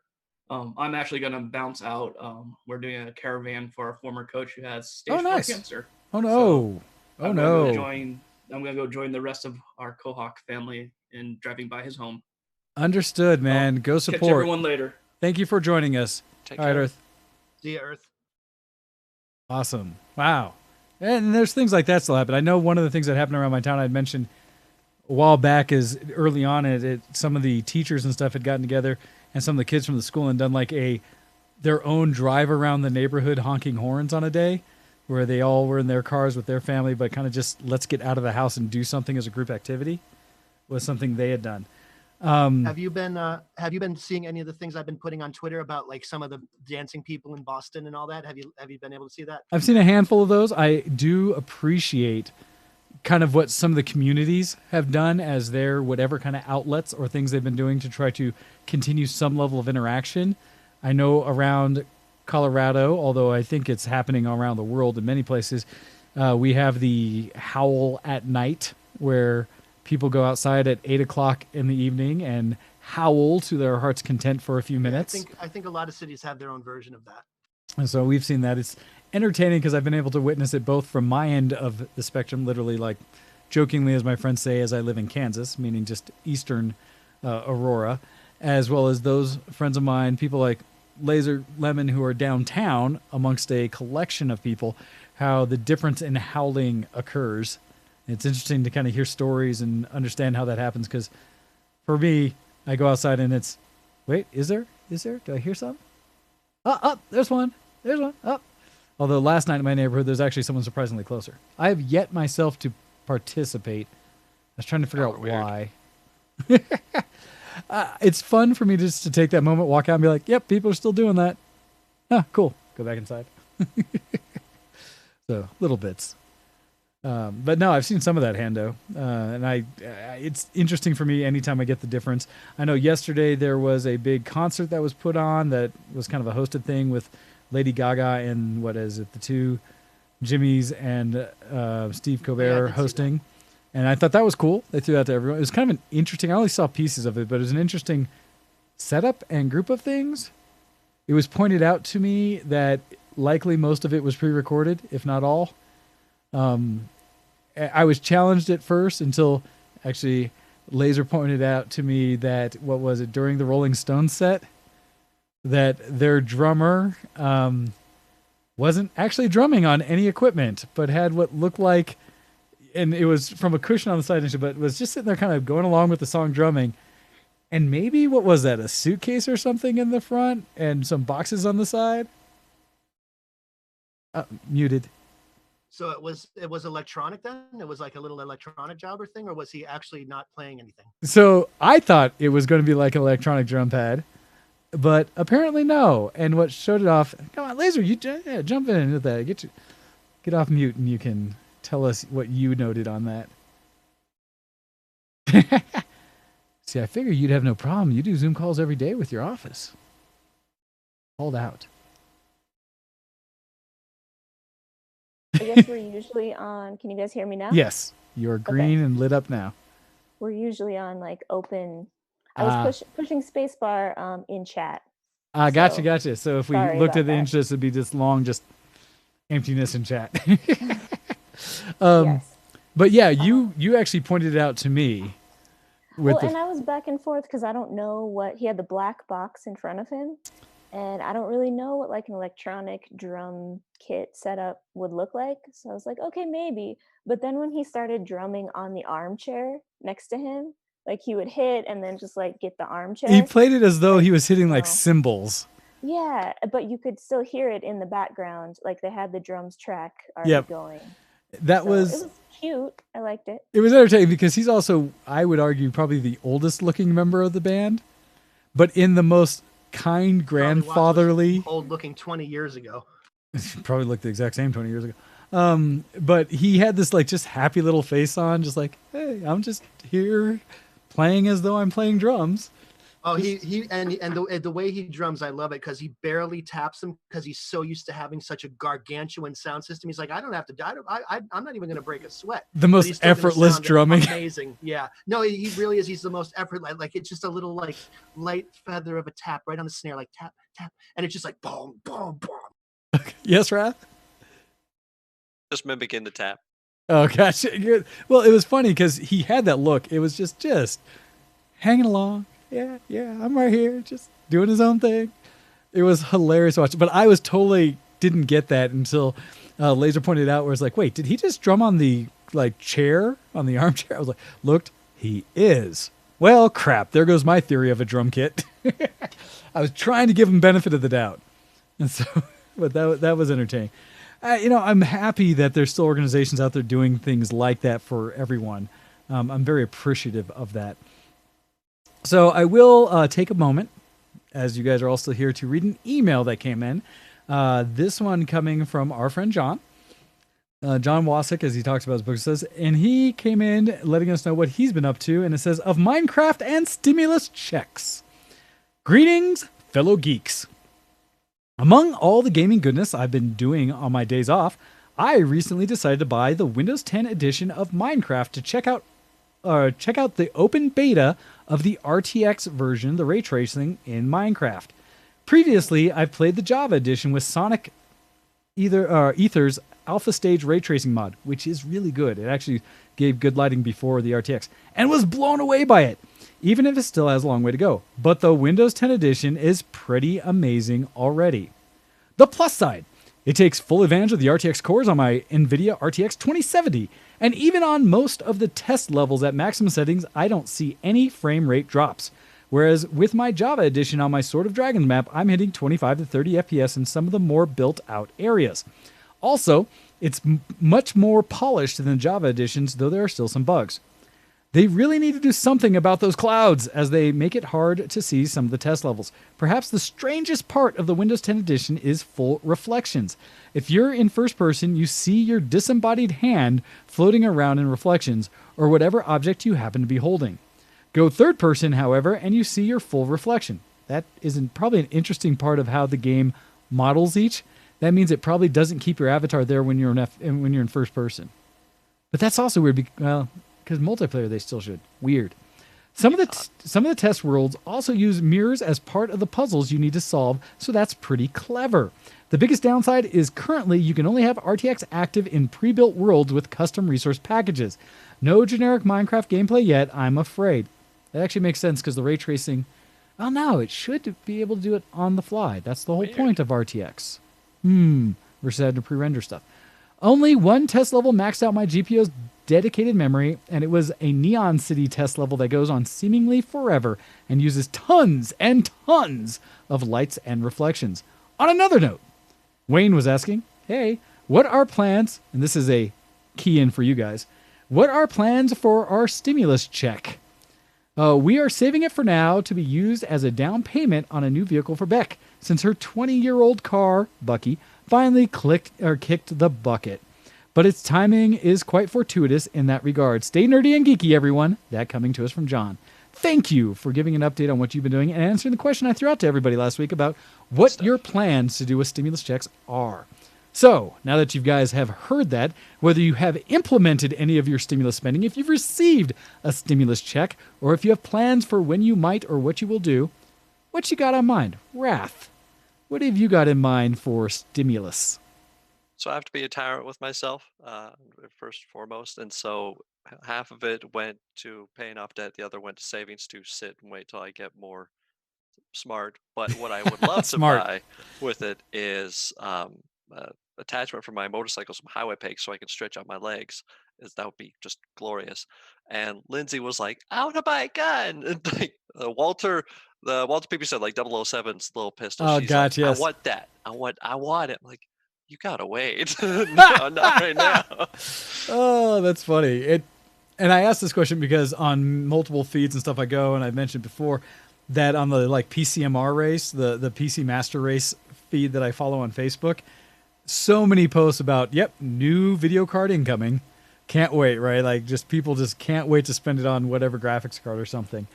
And I'm just like, thank goodness that I don't need, or I'm waiting for the 3000 series from NVIDIA to come out first. You know, I mean, I'm running the 234 inches. I still got the GTX 1080, which That's what I'm running. 4 or 5 years ago, that was like the top buy. It's glorious. It glorious. other than not having native RTX, it does everything I need, and it's still running the silly setup I have. So I hear you. Graphics like that used to scale so much faster, and even though things are still getting better, the rates and longevity of stuff has really has smoothed out. Say, rumor is this next generation of video cards from both are going to be amazing for us PC what gamers. Am I going to use it on? I'm already great. Hey, you say that in the news. Crysis Remake is coming out for all systems, and everybody's already put the memes. Valve Index. What I need is Valve Index. Dude. Yeah. Yeah. Hey, that would be a stimulus thing. Have you gotten your VR lately? So cool. On to you. We'll go Hando first, actually, as order of what we had originally. What have you been doing, Hando, or what are your plans when it comes to stimulus? I know for you it might just really be stimulus. Yeah. Okay. I have not received a stimulus check yet because I'm very bad at doing my taxes on time. So I don't know when I'll see that, but and I'll answer this almost like a politician. There's this guy, a friend of mine named Fred, and Fred is also having to deal with unemployment, but Fred filed his claims way back months ago. And so Fred got a lot of money at once. And so Fred is going to move from his crappy apartment to hopefully something better. And right now, Fred is just trying to decide whether he wants to move south down to Tennessee with his family or stay in Boston.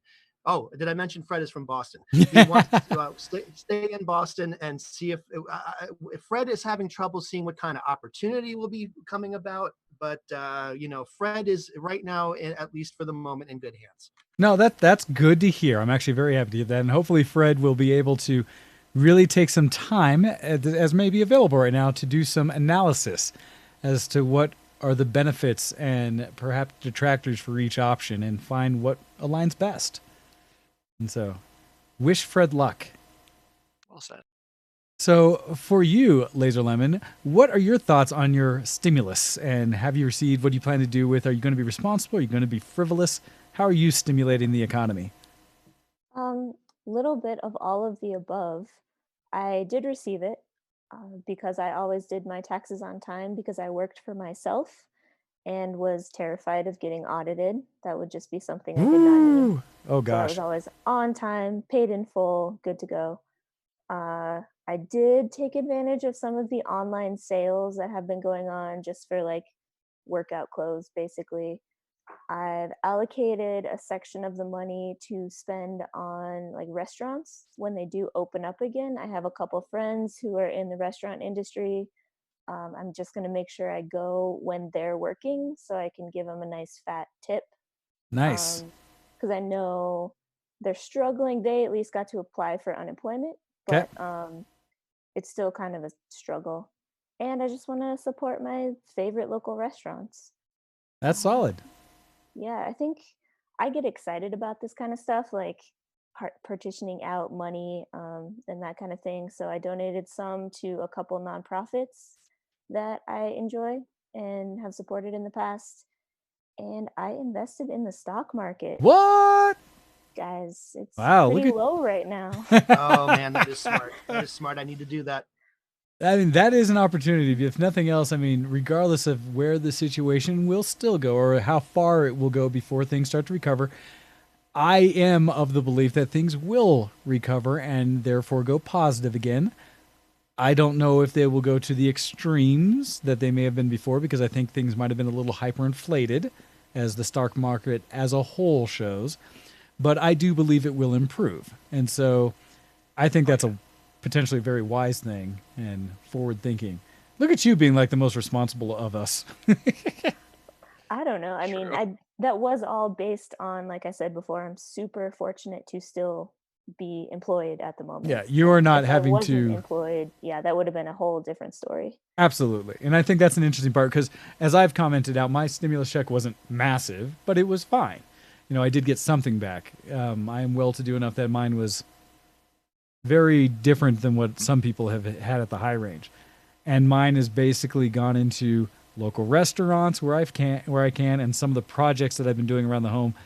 Unfortunately, portions of going into, as I jokingly said, into Amazon's pocket, into Bezos' pocket, because they can provide things that I don't know where else to get that locally, like new pieces for the hot end for my 3D printers that are all down because I broke them while printing, medical mask stuff and stuff, and trying to get those projects back up. That might be something I need to do this week too. Fix all Wayne's printers again, as I keep doing.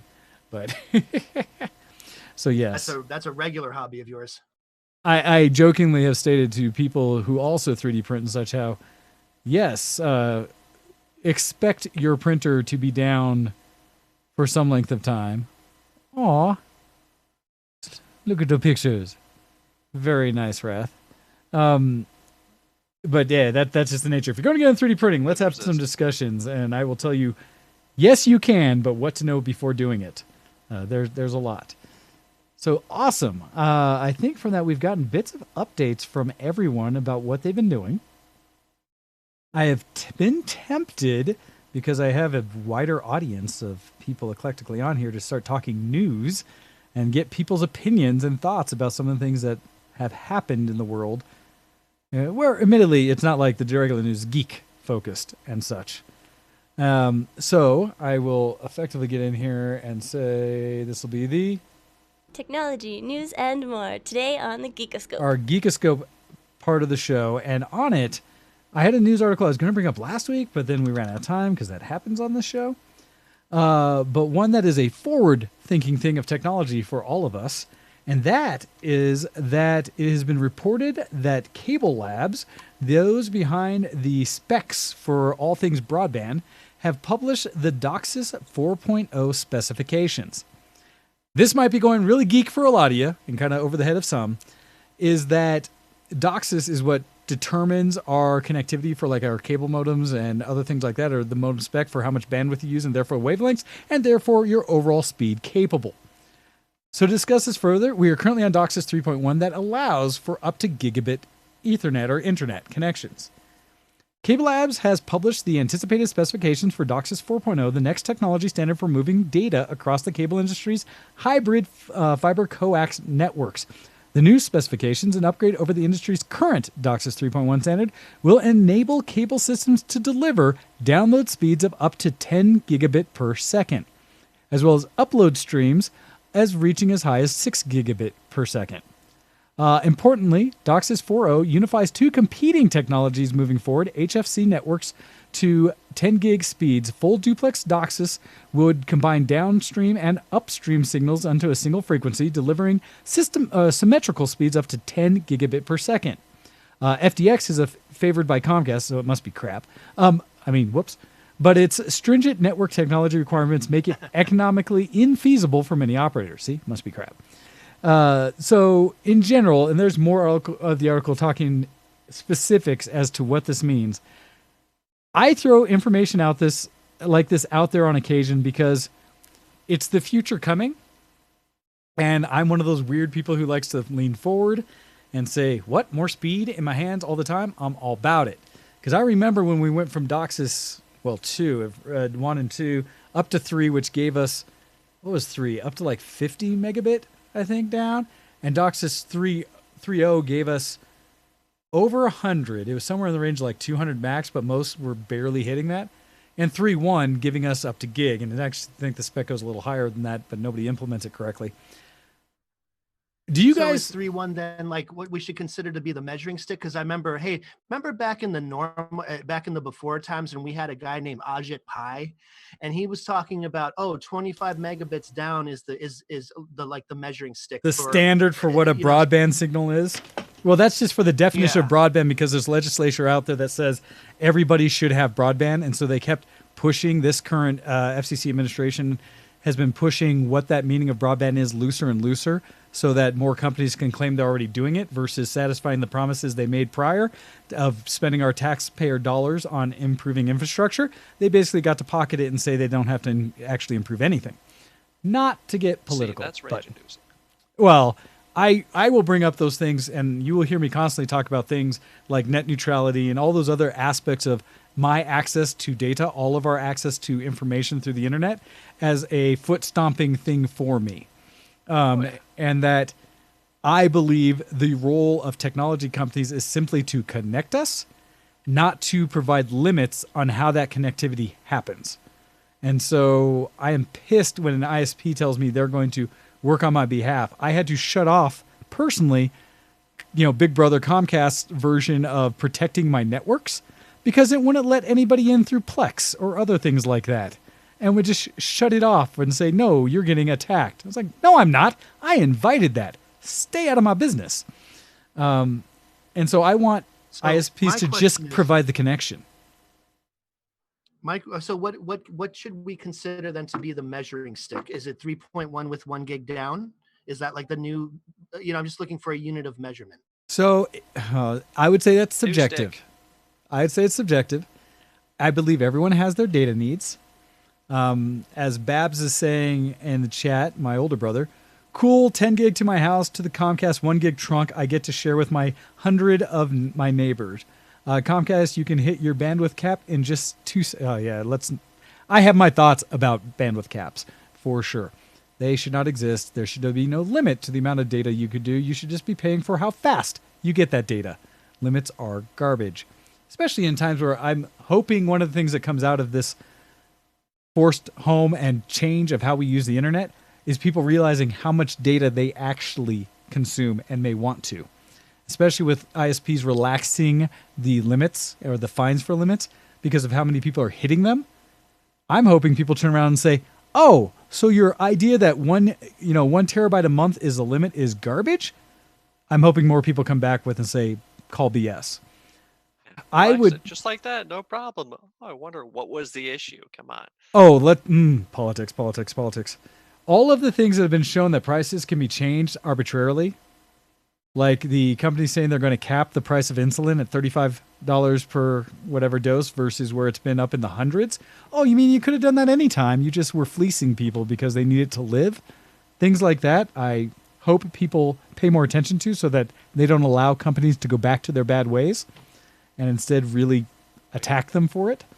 So for me, I would benchmark based on today's standard, but I'd almost want to put something in there that is a scale that grows with 100 megabit up and down would be my current benchmark of what I would put out to the world.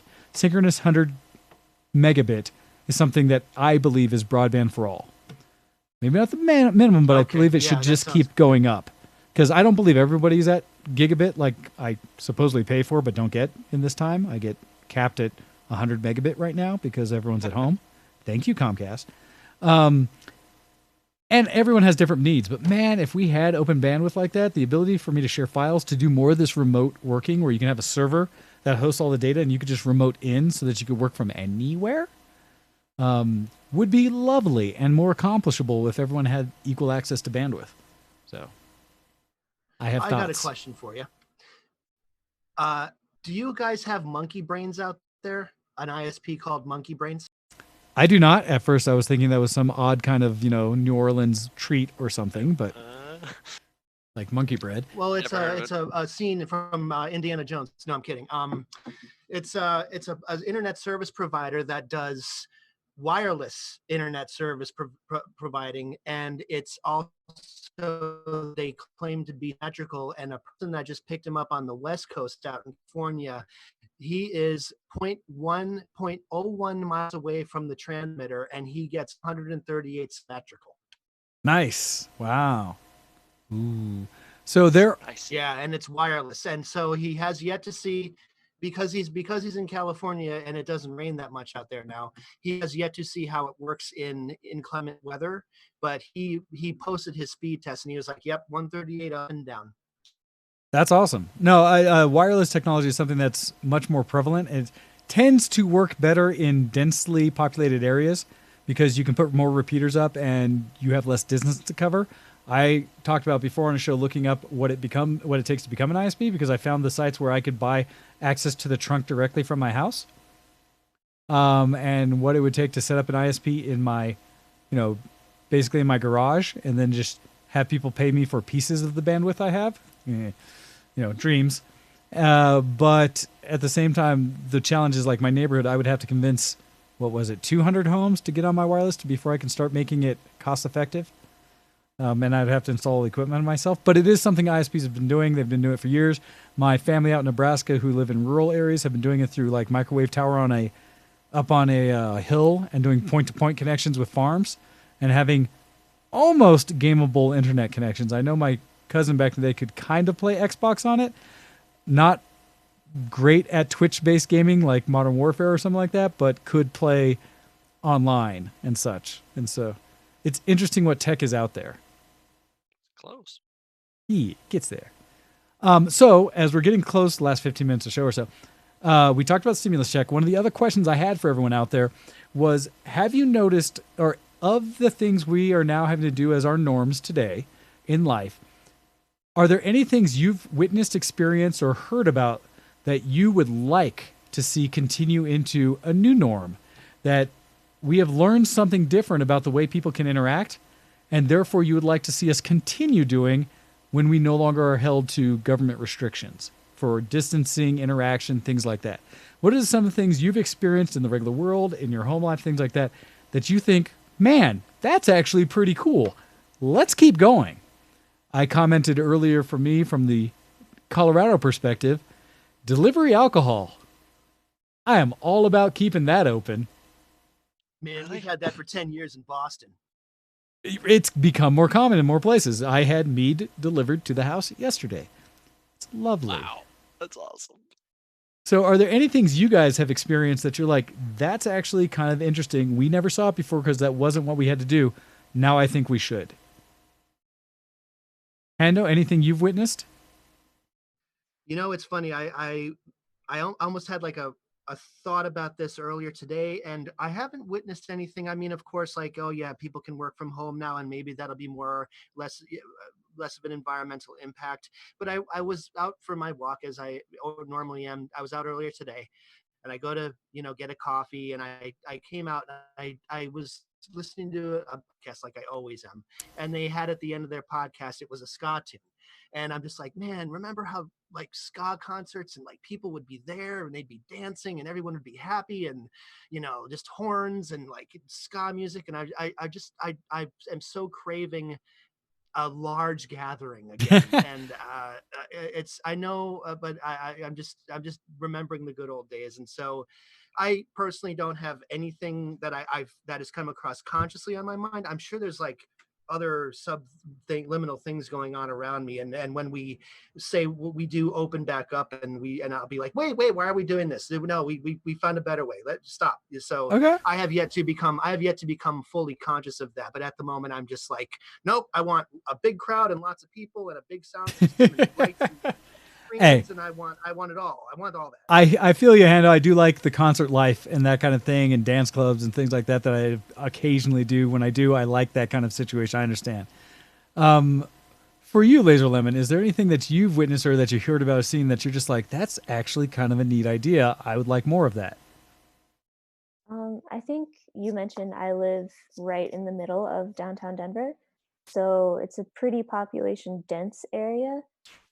But everyone's a little bit more city mentality of, we're not exactly welcoming to our neighbors, or you see someone on the street, you might give them a little like, hey, but that's about it.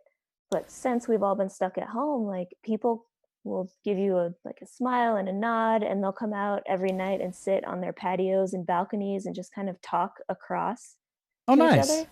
And people who have dogs will go and they'll just sit for an hour, and conversation floats up, and I'm definitely eavesdropping on them. But it's just nice to be around people who are socializing, and I hope we can continue doing that. And to be clear, they're socializing in a distant, they're doing the distancing part of it. Way. But people actually like making yeah. real connections and, chatting, like you're saying, with neighbors. Yeah, it's weird and it's lovely, and I hope it keeps happening. Nice. Yeah, it's weird being somewhat less dense out in my area where I have not had that happen, although there's a lot of the nods. For me, it's been because only I'm seeing my neighbors when I go for a run or such like that, or the few moments when I'm going to the mail and I see someone outside.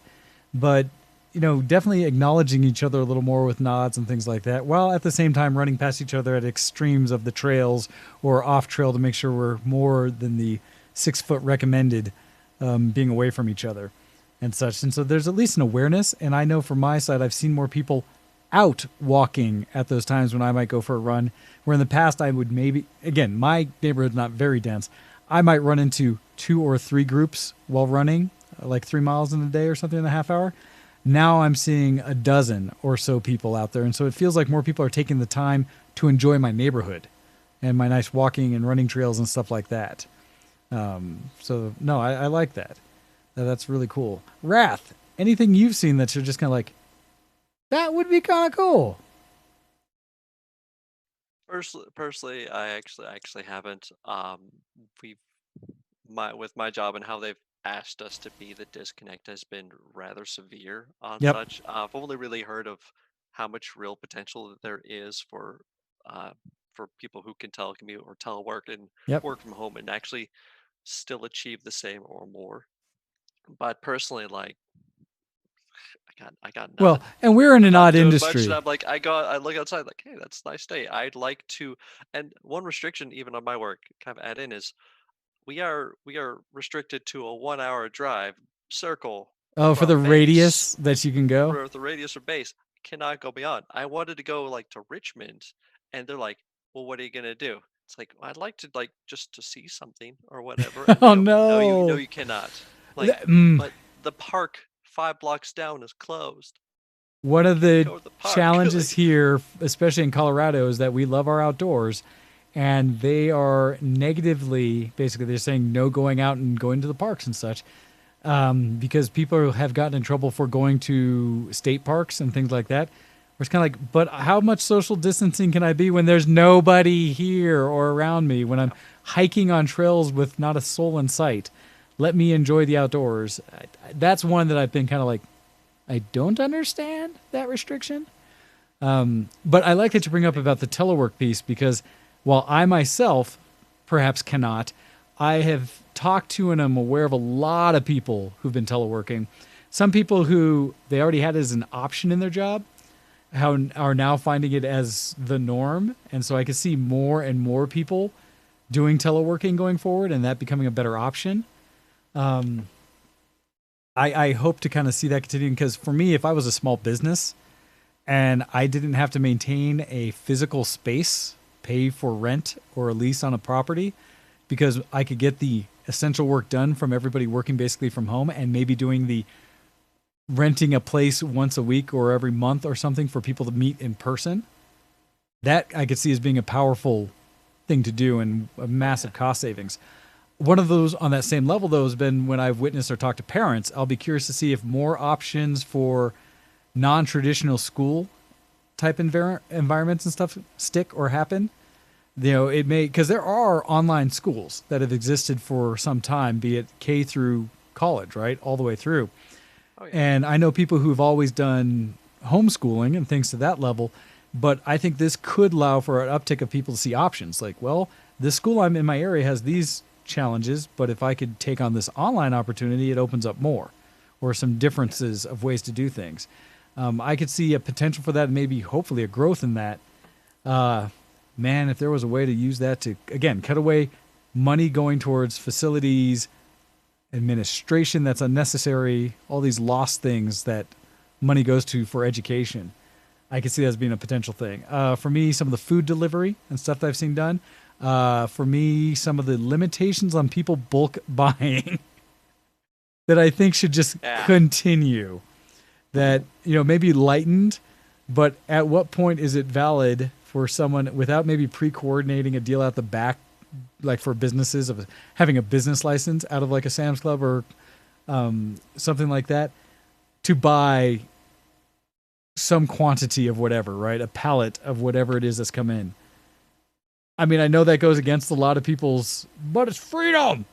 But part of me is like, but come on. The whole point is to have a distribution network that everyone can benefit from, not one person. Community.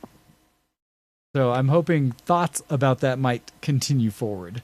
Just of how, Speaking on the grocery bits, last 5-6 weeks or so now, I've only done delivery like grocery Walmarts or so. I haven't gone to a single grocery store since. It's partly out of what we've been told to do, and partly out of I only got the motorcycle and I can only haul with Ooh. in a backpack. yeah, So just like, and I'm loving it. It's like okay, $8 extra like per visit, but get the necessities, get what I want. It comes to my door. I am so happy. I'm having a Nice. great time with that. nice. Well, and that's something that we may see refined going forward, right? That more people may figure yeah. out the better ways to do, or where it's just, okay, now that it's understood, awesome, let's do more. So that could be something. It's interesting. You know, I think I talked about last week on the show the idea of changing greetings in some cases for people. I'm back and forth on it because I like touch. The bow. So, hugs, things. Yeah, people said the bow. I keep saying, Wakanda forever, as means to greet. But if nothing else, I could be in favor of for non-personal greeting, getting rid of any semblance of touch. Having to shake the hand of the random dude or the random person that you don't know, and have an acceptable public thing. Handshaking is gone forever. Well, and That's for sure. And it used to be like it'd be a personal attack on the person if you wouldn't shake their hand. And now it's like, that's cool. Apparently there's still a person right here that I'm talking to. so that's a thought. For all of you, I mean, is there a preferred greeting?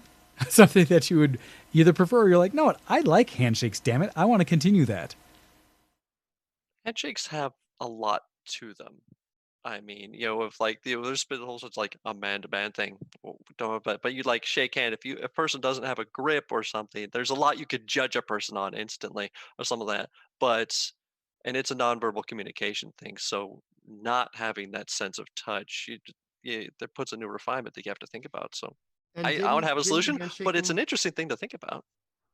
Didn't handshaking originate in Roman culture? Wasn't that a Roman thing?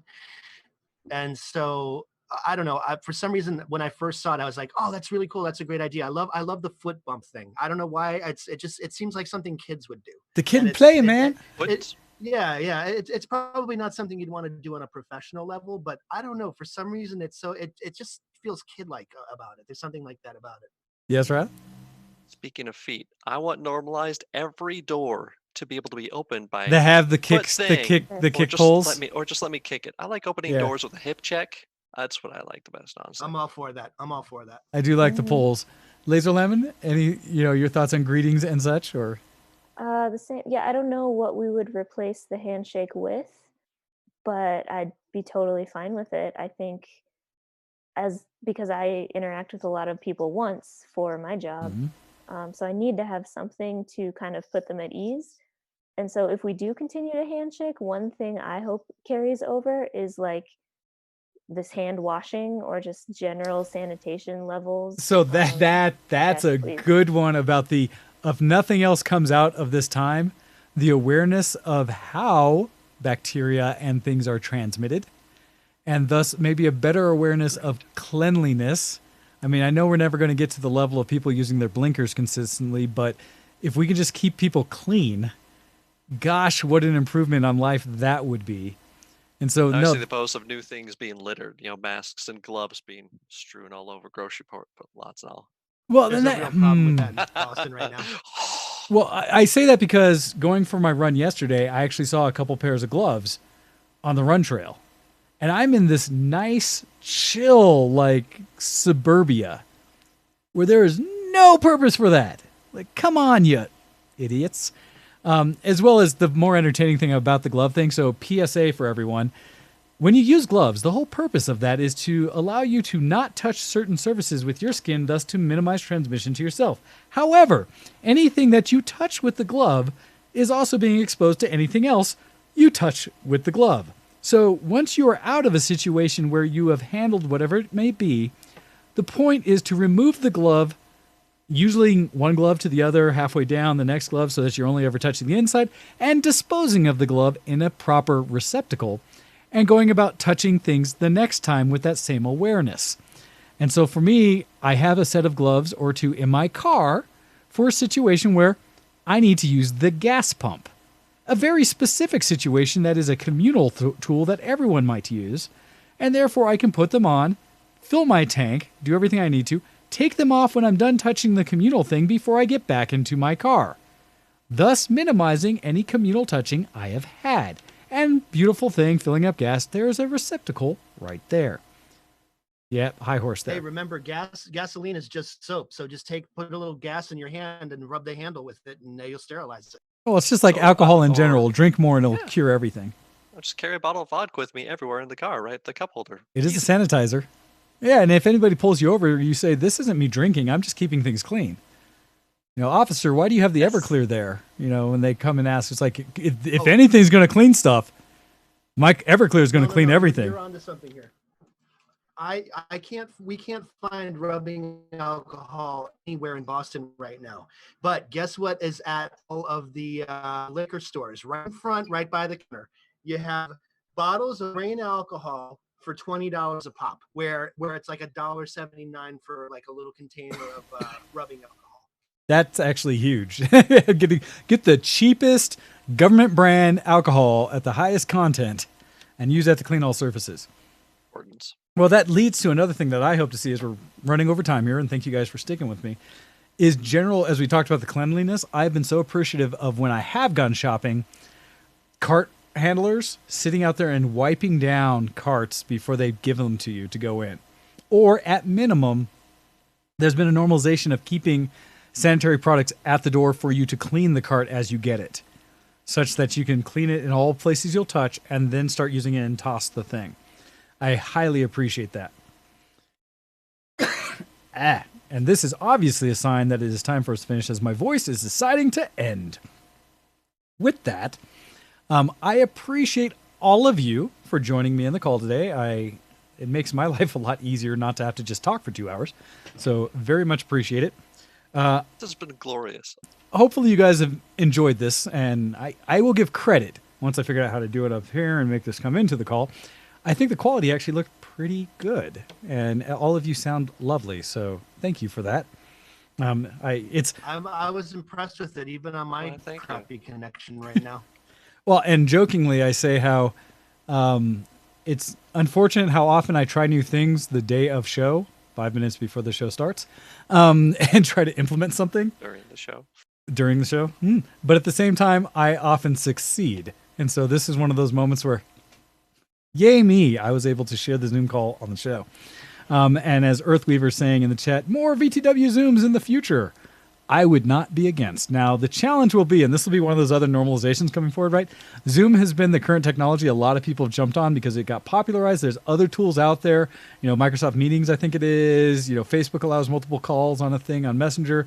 Discord we have as a multiple messenger thing. I bring it up because, while this has worked well, and I'm actually pretty impressed with how it's worked, getting the call once we hit the 40-minute mark, it gave the whole like, hey, calls are free for everyone until you have 3 people or more over 40 minutes, and then you are stopped. Did you have to buy extra time? I saw the minutes window come up. It is, they are laxing it currently because of this time and how many people are doing it. So a new norm, much like our forgiven broadband caps right now, where they're not actually holding people to caps, will go away at some point. And so when they do so, be aware you might want to go other things. Yes, Daedalus, it is talking about the security of Zoom is a concern. They all have that to a degree. I will give credit that Zoom has come back and tried to fix some of the main ones of kind of public information that can be out there, because there's arguably whether Zoom was built insecure on purpose or if it just wasn't used enough for all the insecurities to be aware. And so now that it has had this massive influx of usage, everyone's like, hey, you know, people can see this when you do that this way, and they're like, oh, crud, let's fix that. You know, let's patch that hole. I can't say whether anything Zoom is nefarious, but yes, there are concerns with it. Yeah, it's kind of like sharing out your account information for anything else in all the ways we do. So be aware. choose wisely. I do like, if nothing else, the idea of bringing back some group conversation and being able to provide that for everyone. Hopefully you enjoyed it. Feel free to give feedback at vtwshowx@gmail.com. Love to hear what you guys' thoughts are. Thank you, all of you, for joining me. Is there anything, as is polite to do for all, any of you would like to call out, shout out, or say so others are aware of them, things you're looking forward to, what you're involved in, something like that you would like to share in general with the audience so that they know to check it out themselves? I will start with you, Hando. Is there anything you would like to make people aware of? I don't really have, I'm not content producing anything right now. So I will say though that I have, like I said, I've been playing some No Man's Sky, and that game had a really rough start, and I've been reading a little bit about that, and there's been reasons why.